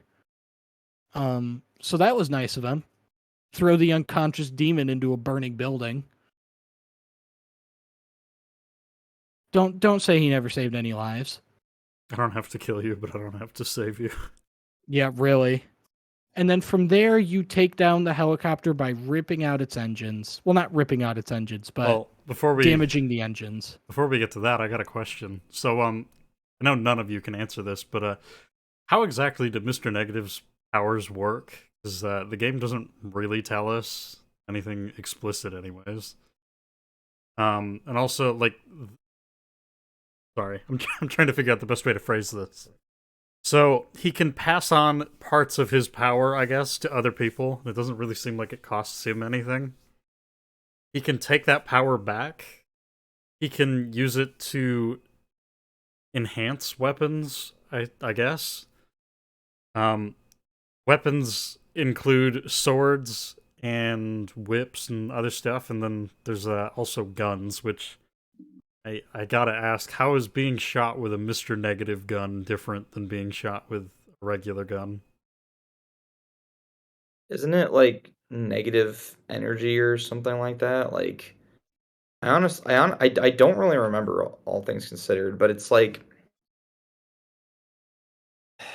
isn't it like a Speed Force type of situation where like he like gets his energy from like a force of nature or something? I have no idea. His powers they're just not explained in this. He can mind control people, and he can like we see him at multiple times kind of kill other people by like sucking the life force out of them and using that to heal himself.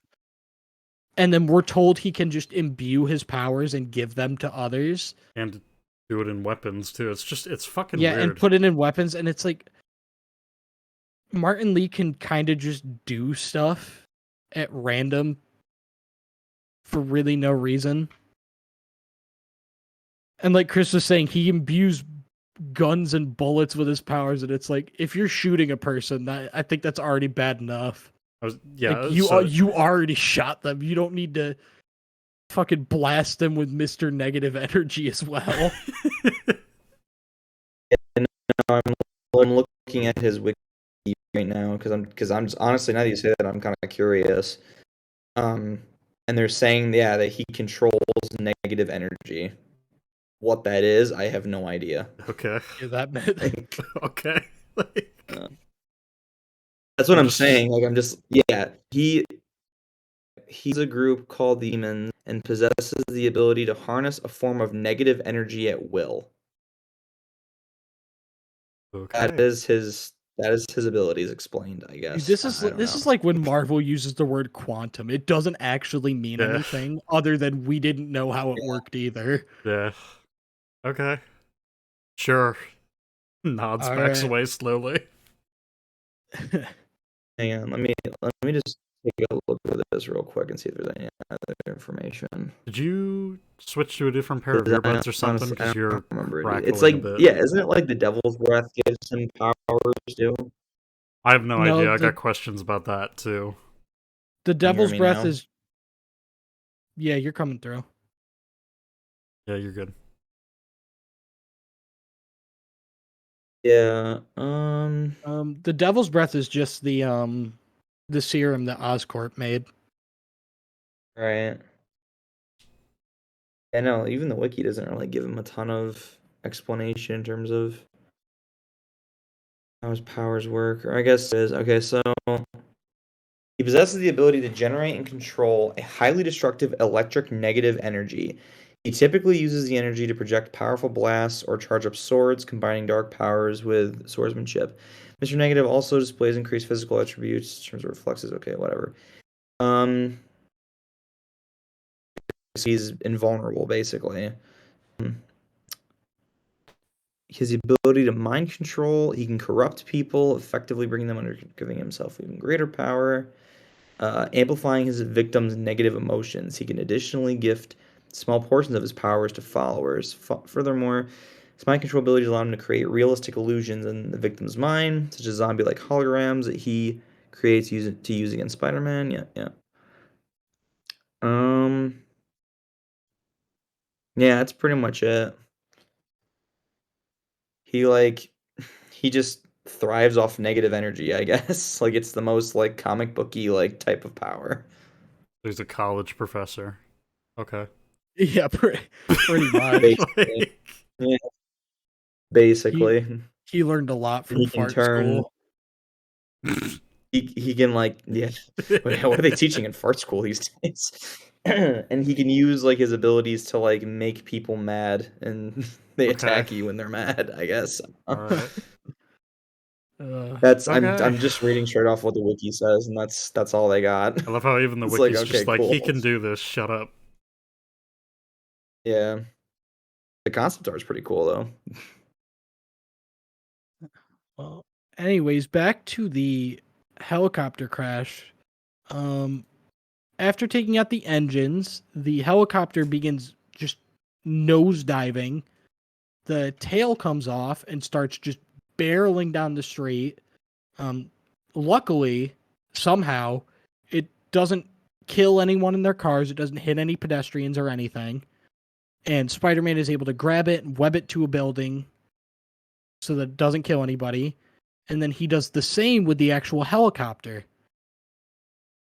And like words can't do justice to how insane it is that nobody dies in this situation. I can describe it all I want, but without seeing how Spider-Man takes down the helicopter, you truly can't comprehend how utterly ridiculous this entire situation is.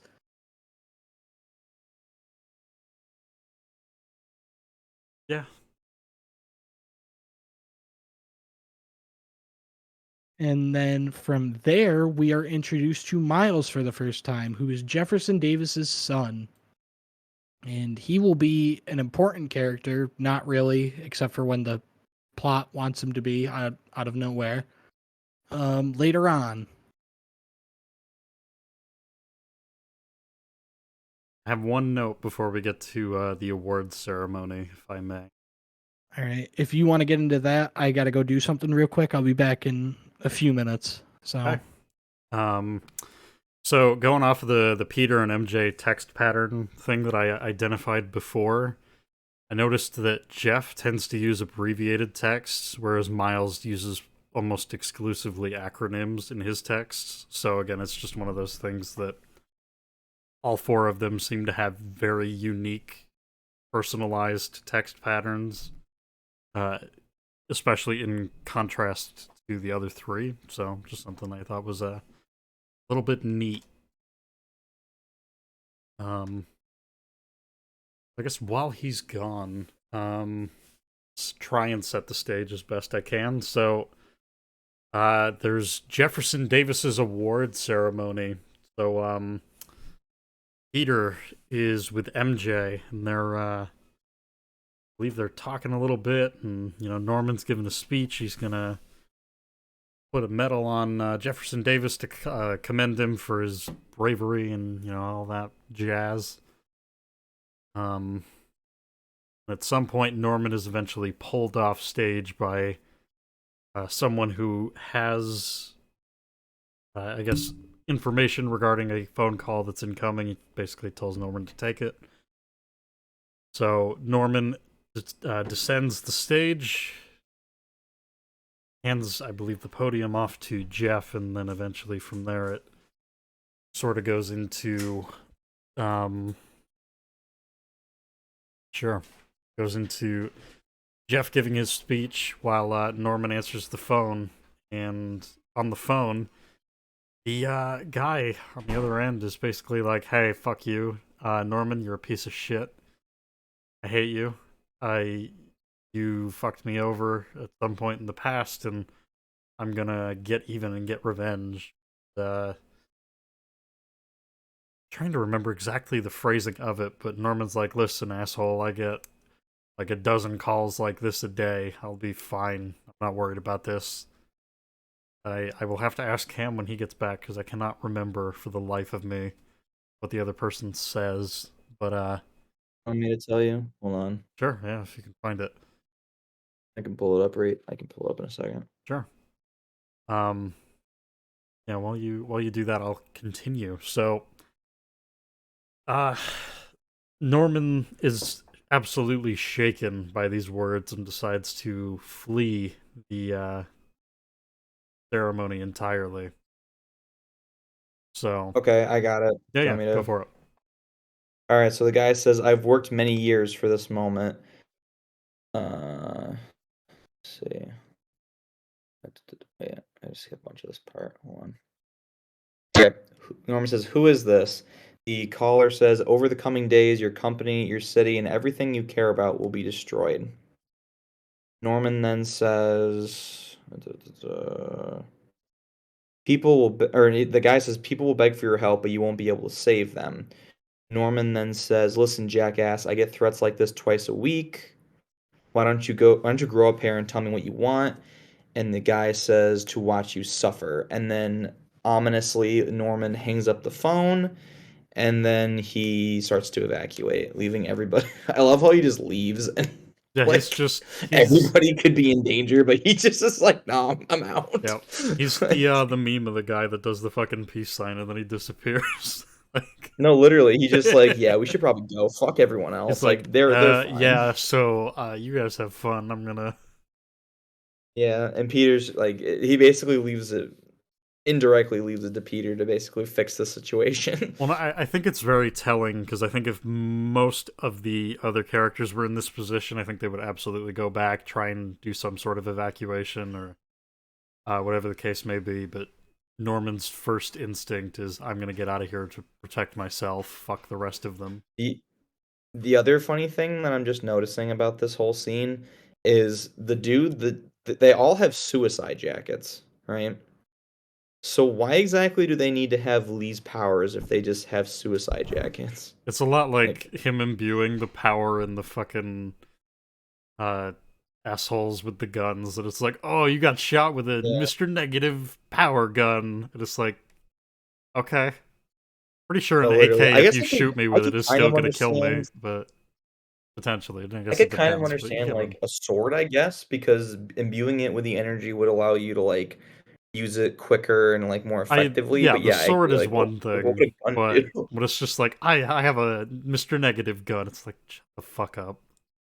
Yeah, no, but that's what I'm just noticing about this whole thing is that the dude, especially like specifically the dude that's behind Jefferson when it goes off, he just has a suicide vest. Like, why does he have to have Mr. Negative's powers too? Like, I what? was gonna say best faith would be that Mr. Negative is mind controlling them so that they kill themselves, but I don't. I have no Yeah, idea. 'Cause Well, I guess. I have a big problem with the guy behind Jefferson because he's very obviously not mind controlled until he detonates the suicide vest, which means that entire time he just had a suicide vest on, and either he was chill with it, he didn't give a fuck, or he just never noticed that he was wearing a fucking suicide vest. he I got mean, handed the one on other his one of way the other in. guys that gets out of the car that's mind controlled by him does have one on. So I think the idea is that Lee, I don't know if this was like it's one of two things. Either they were in on this the whole time, they knew they had the vest on, and they just happened to just do this, Yeah. or Lee like basically has been mind controlling them from the beginning. They had no idea they had a suicide vest on. They went through this whole thing being mind controlled by Lee, and then Lee just happens to pull the trigger basically.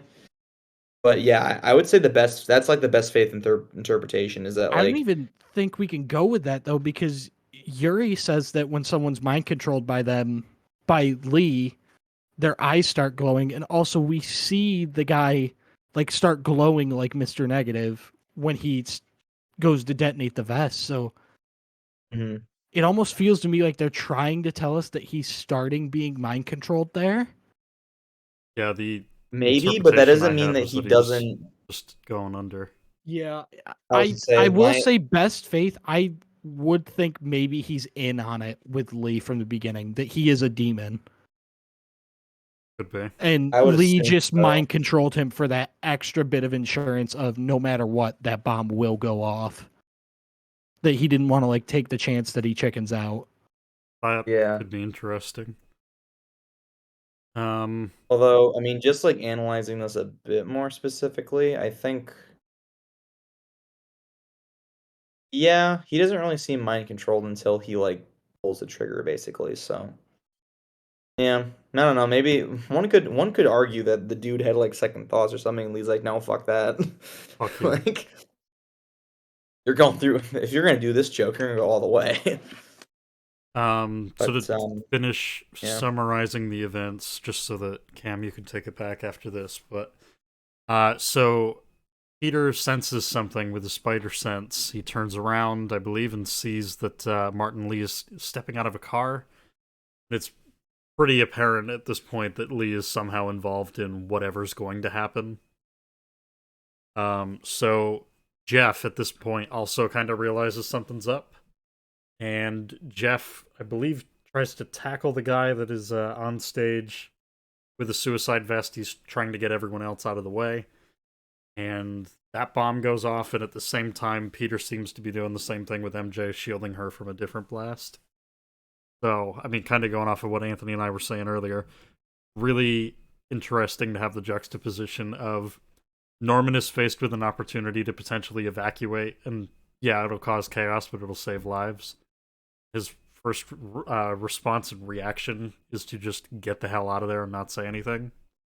Whereas Jeff and Peter, their first instinct is to get everyone else to some form of safety, or at least try to shield them. And then in the ensuing explosion, they are both, well, Peter's injured and Jeff is killed. You know what else just like struck me as we were reviewing this scene?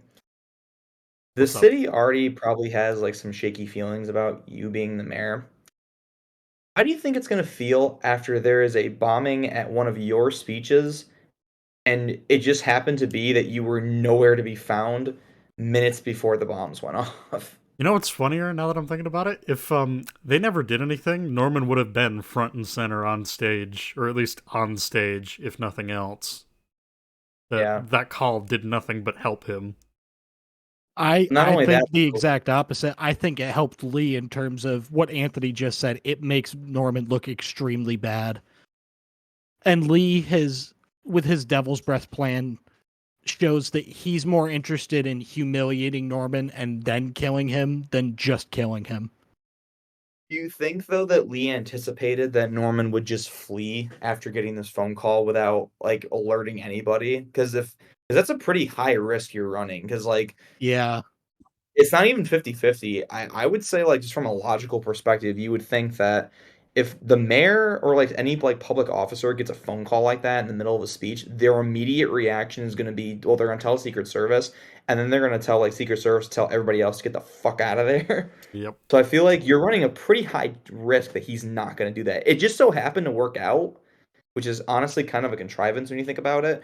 But like if Norman had done the rational thing, which Lee should have expected that was what he was going to do, some people might have been saved from that. Now, to be fair, you could also argue that based on the fact that Lee made, or whoever made that phone call, I think we're assuming it's Lee. it And sounds then, a lot like him.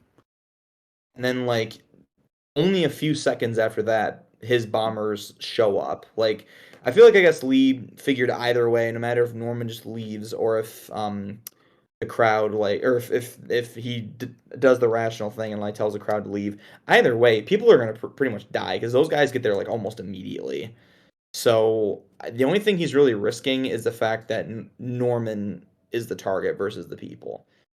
So at that point, I think it still is a pretty high risk. Like, what are the odds that Norman's just gonna fucking book it? Like, you Yeah, can't really like you can't really. I don't think that's like the first logical conclusion you should come to. Is like, oh, if I call this person and threaten them, the first thing they'll do is just leave. Like, it's like maybe if it was like a normal everyday Joe, like just walking down the street, you just call me like, hey, like by the way, I hate you. I've hated you for a long time, and now I'm gonna kill you. The person's initial reaction might be, "Oh crap, I gotta get out of here." Like there's someone, the person might be here, or like to run to like call the police or whatever. You know what I mean? But a public figure, their first instinct is probably going to tell Secret Service to escort everybody out of the building or whatever it is they are, because there is a threat. Hell, I mean, that's literally what happened at Destiny. You know what I mean? Their yeah, first reaction was everybody to leave. I highly doubt that the manager, after receiving that threat, was just like, "Oh, I guess I'll just leave. Like, fuck everybody else." Like, I don't know. I don't see yeah. what I the didn't odds of think that. about that, but yeah, that is a huge risk. Yeah. I mean, either way, I think Lee's plan is pretty effective since, again, the bombers arrive like seconds after he makes the phone call, which obviously was planned. But the fact that Norman survives is a bit of a convenience for Norman. Because, like, what are the odds your first instinct is to just leave when in reality you have like 100 or 200 people that are you are also technically responsible for? Yeah, I feel like at this point, like this is kind of Norman's fault. Like, yeah. I think he could be Honestly, given partial he could have credit. at least tried, but he just fucking That's what I'm booked it saying. Like, immediately. regardless if he thought his life was in immediate danger, I would think that Norman would, in his position, would just be like, "Hey guys, by the way, I just got this a really alarming phone call. I think we should postpone this and do like just do this a different day because this isn't like this is a threat of like national security or whatever the case is." And then it's just like it's so like haphazard. Like Norman doesn't give it any indication. He just leaves. There's no like I don't know. None of the Secret Service look behind him. They're like, "Dude, like what are you doing? Like where are you going?" I don't You know. know. It's just very convenient for that whole. That's the only convenience I can find out of that whole situation. Yeah, But I definitely still, agree with R.I.P. that. Jeff. R.I.P. Jeff. Dude, Jeffrey, my boy, whose body stayed 100% intact after being 10 feet away from a bomb. Yep.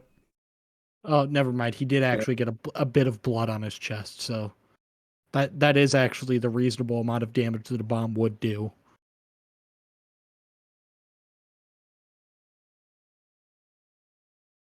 Well, because it's Mr. Negative, the bomb like was amplified, and so, but it doesn't actually like it doesn't like pierce the body. So you just don't get it. You're just stupid. You just don't get it. Like you're just dumb.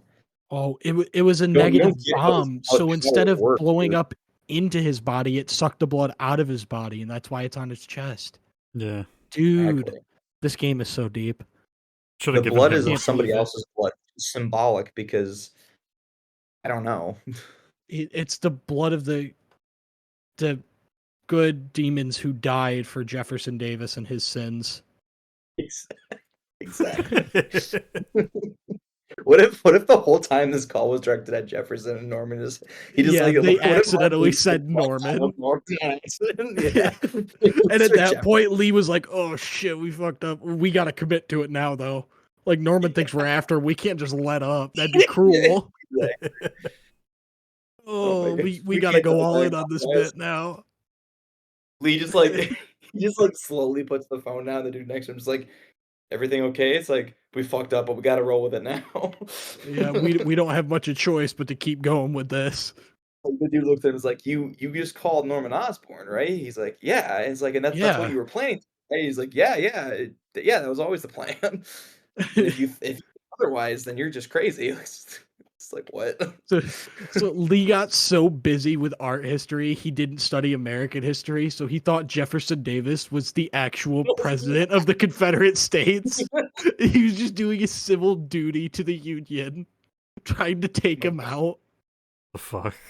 Instead, he Now fucking he's like, bombed he's City going, Hall. now all the slaves are free. It's like, what? Mr. Lee, what are Come you again? talking about?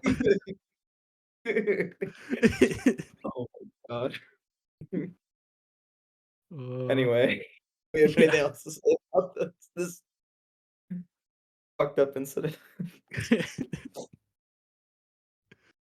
Uh, so from here, it's the bombs just went off. So this would be Miles getting dragged to safety by some person we never see, and Rio's just kind of going after him. And then she just I guess we're abandons assuming- him. I assume, I think we have to assume it's like a police officer or something, because why Yeah. would Rio would be way more alarmed if Miles is just getting dragged by a random stranger. Yeah. I mean, away from she casually abandons him in fucking a minute, so... Yeah, she literally abandons Like- him as soon as he gets out of the blast zone. She's like, "Okay, Miles, you can fucking fend for yourself. I'm going to find your dad." She's like, oh, you're awake, It's alright, like, bye. I guess I kind of understand that, because obviously he's, as far as she knows, he's safe, because EMT and everything has already arrived. So I would think you I would guess in stick her with him, mind, though. there's no reason. What? I would assume you would stick with him, though. Especially since, You probably would, but again, I don't know. I don't think it's as egregious, but It's I get what you're saying. it's something I could see somebody doing. I do still think she's kind of a horrible mother for doing it, though. yeah, I would think... If his father wasn't at ground zero for where the bomb went off, I would say it's more egregious. But I don't know. I mean, obviously Miles is pretty well for himself, all things considered. Yeah, But, he's able to go. it is funny how there's just moments. This is the second moment now where a character has just run away for no reason. Yeah, Within a span of 5 minutes, two characters have just run away from a circumstance for no particular reason. Just fuck it, I guess I'll just start running. The script says I need to run, so I'm gonna run away. I see all these people reading the script instead of doing their own thing. And then Rio gets hurt anyway, so Well, And then, yeah, I'm pretty sure she gets hurt because she ran and off. immediately gets Like- fucking bodied. she leaves to go find his father, and he's like, within, okay, I guess I'll within do my 2 own thing. seconds, And then she he gets fucking finds her, and he's buried. like, okay, I'll go look for dad now. It's like, what? And then, I'm trying and to then remember. when he gets hurt again, then Miles they got just knocked. keep doing this over and over again until they find Jefferson Davis. The initial explosion knocked Miles to the ground too, right? So I think so. yeah. yeah, because that's right. I think you and I had Oh my talked about God. this before. He's a potential risk for a concussion, which is another reason why she shouldn't leave. Guys, this is just what the Morales family does. This is just part of their tradition. They leave in each other. emergency. They leave each other, and then when they get hurt, then they leave each other again.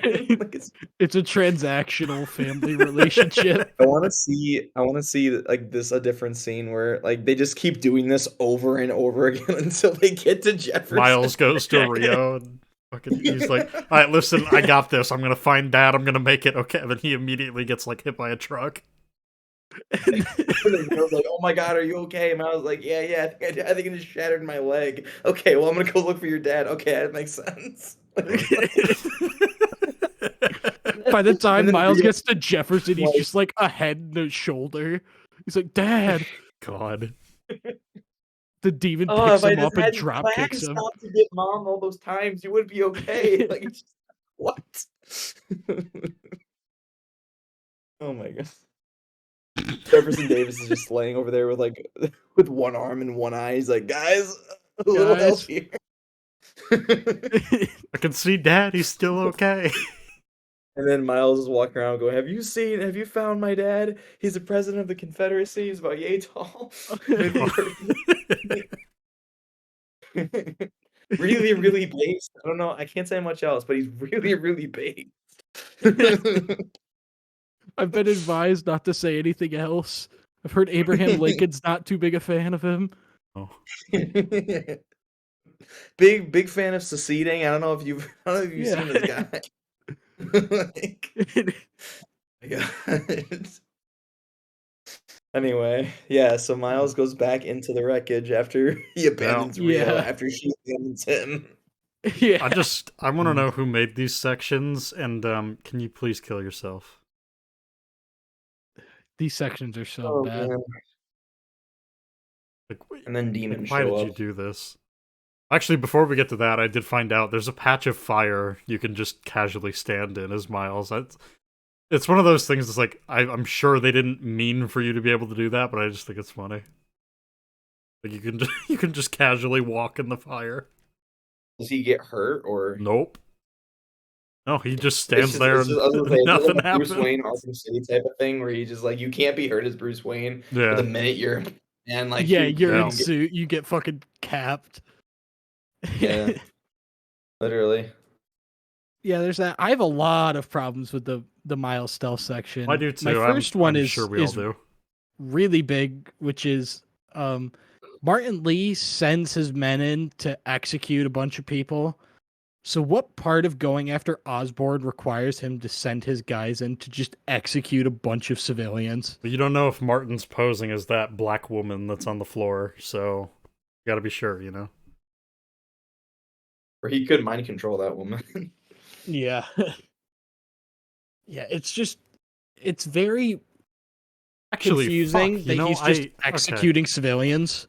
I just had a thought. So if Martin Lee can just endlessly mind control people, and this is the problem with not, like, defining his power set, could he not mind control the civilians to just have more people looking for Norman? Yeah. Fucking hell. Especially if they hate Norman. Like if they just like did not vote for Norman, technically by his abilities, that would make them more like vulnerable to his Okay. maybe I'm reading too far into this.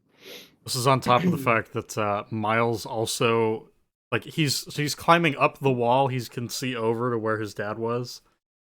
He sees the demons pile out of the car, and they just start casually killing people. He's like, "Fuck it, yeah, I'll just keep going." Me, He drops down Because right in front of one of it's them. so fucking dumb.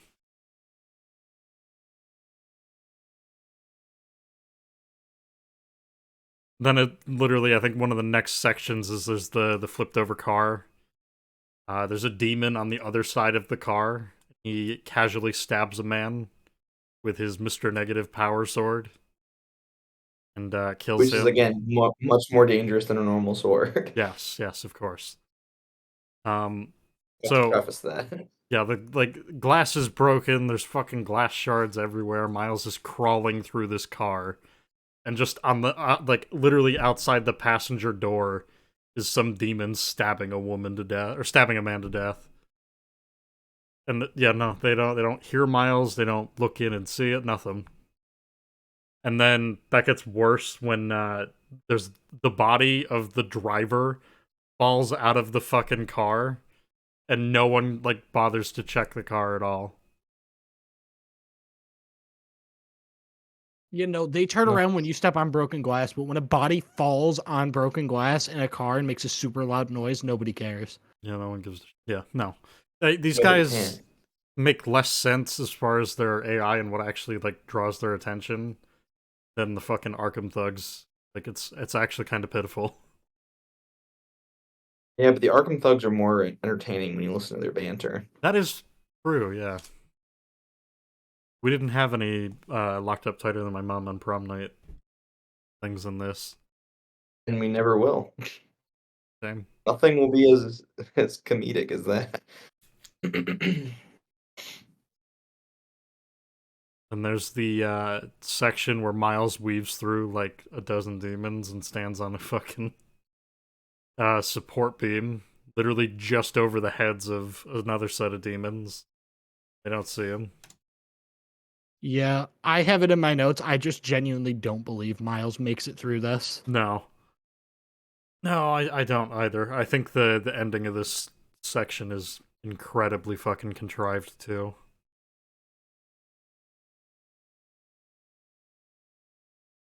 Yeah, I love that Miles watches a bunch of superpowered demons massacre City Hall with negative energy and guns and suicide bombers.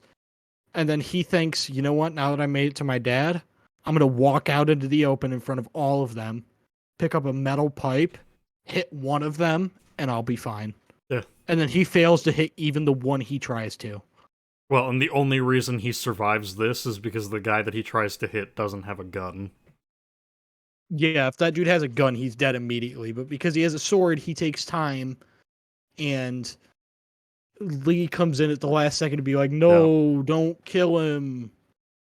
No, he's a plot-relevant character. We're not doing this. Fucking stupid. Yeah, I really don't like Lee coming in out of nowhere. Not a huge fan. To save him. Yeah, and that marks the end of this section. Miles grieves over his dad's body, and we time skip 1 week into the future.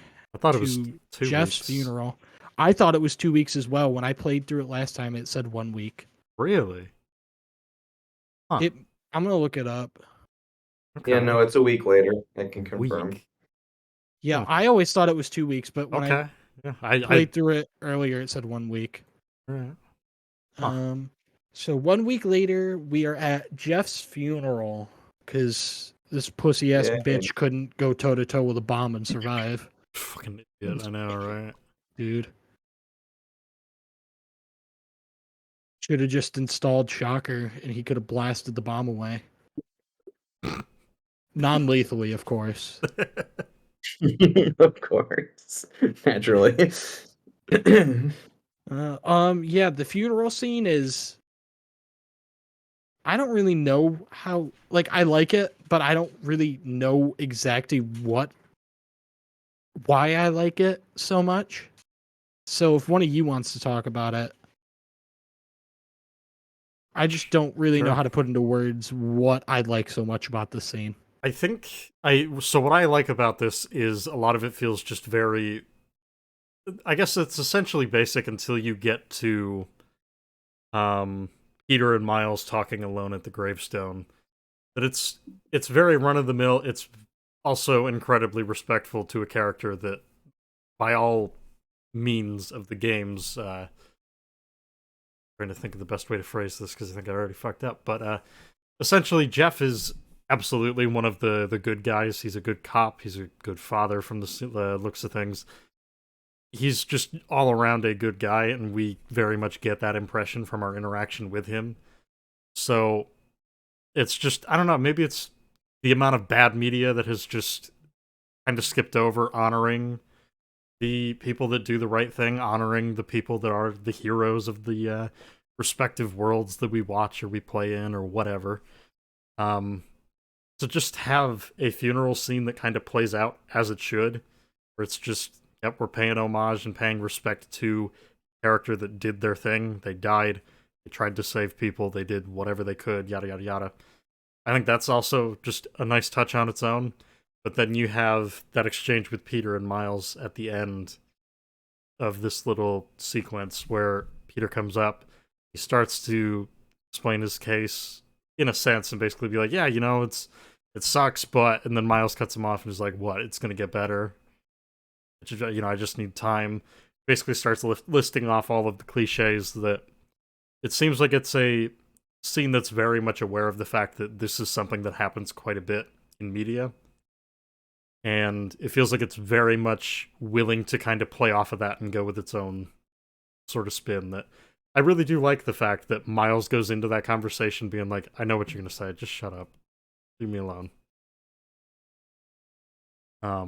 But I think that's the thing. It's a nice touch, but it's also a bit refreshing to see it in that sense, having that little twist at the end. And I think paying respect to Jeff as a character. Yeah, I agree. Sorry, I know that was long-winded, but You know, it was really well said, though.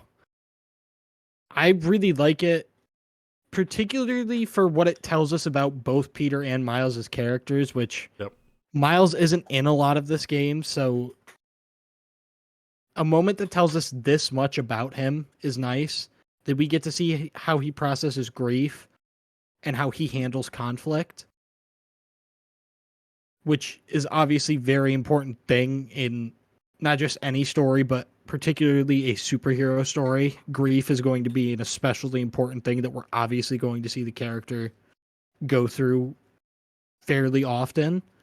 So being able to establish Miles' character in these types of situations this early on was really good. And then also being able to kind of double down and show us Peter's empathy and sympathy for Miles in this situation. I really like that. Well, I think that gets compounded when he talks with MJ over the phone. I think it's literally right after this, where he feels very much responsible for what happened. Mm-hmm. But, it's one of those things. I think this was an easy opportunity for them to just sort of go into the characters ever so slightly. And it doesn't take much. It's literally all a cutscene, but it says quite a bit.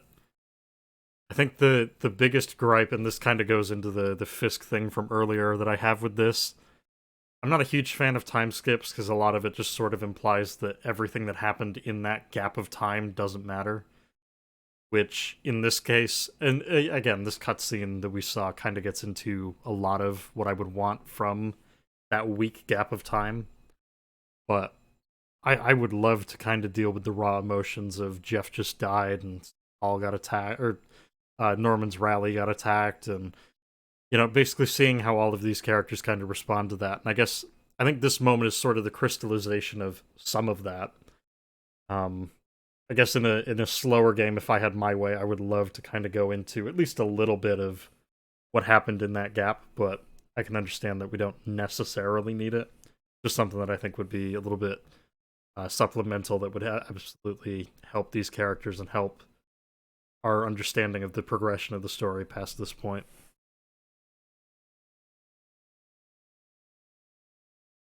Yeah. Yeah, I agree. Trying to think. Anthony, you only have about 10 minutes left, you said, right? Yeah. Um,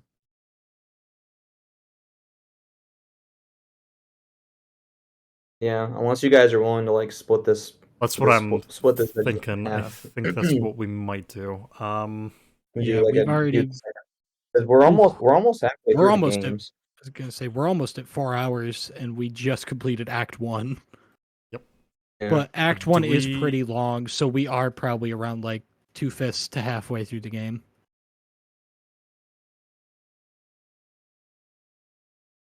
I would say, why don't we stop here if that's good with you guys? We can run through your thoughts and whatnot so far, and then we can pick this up another time. That Yep. work? Yeah. All right. Same order that we started in. Anthony, thoughts so far? Anything you want to say before we wrap up?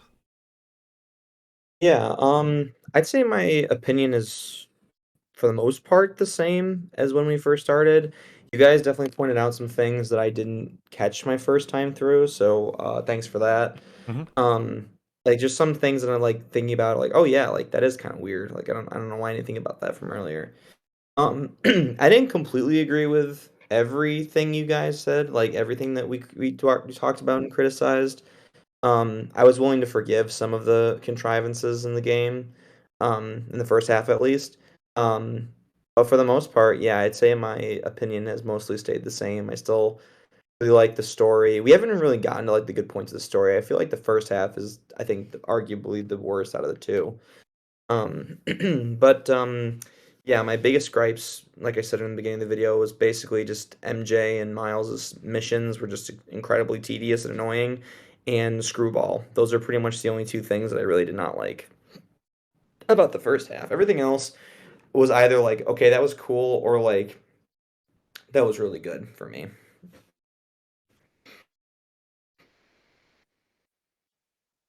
All right, Cam. Yep. So far, the story's really just starting to kick off now. We've kind of gotten from the inciting incident all the way to kind of inciting incident 2.0, that this will incite the rest of the plot.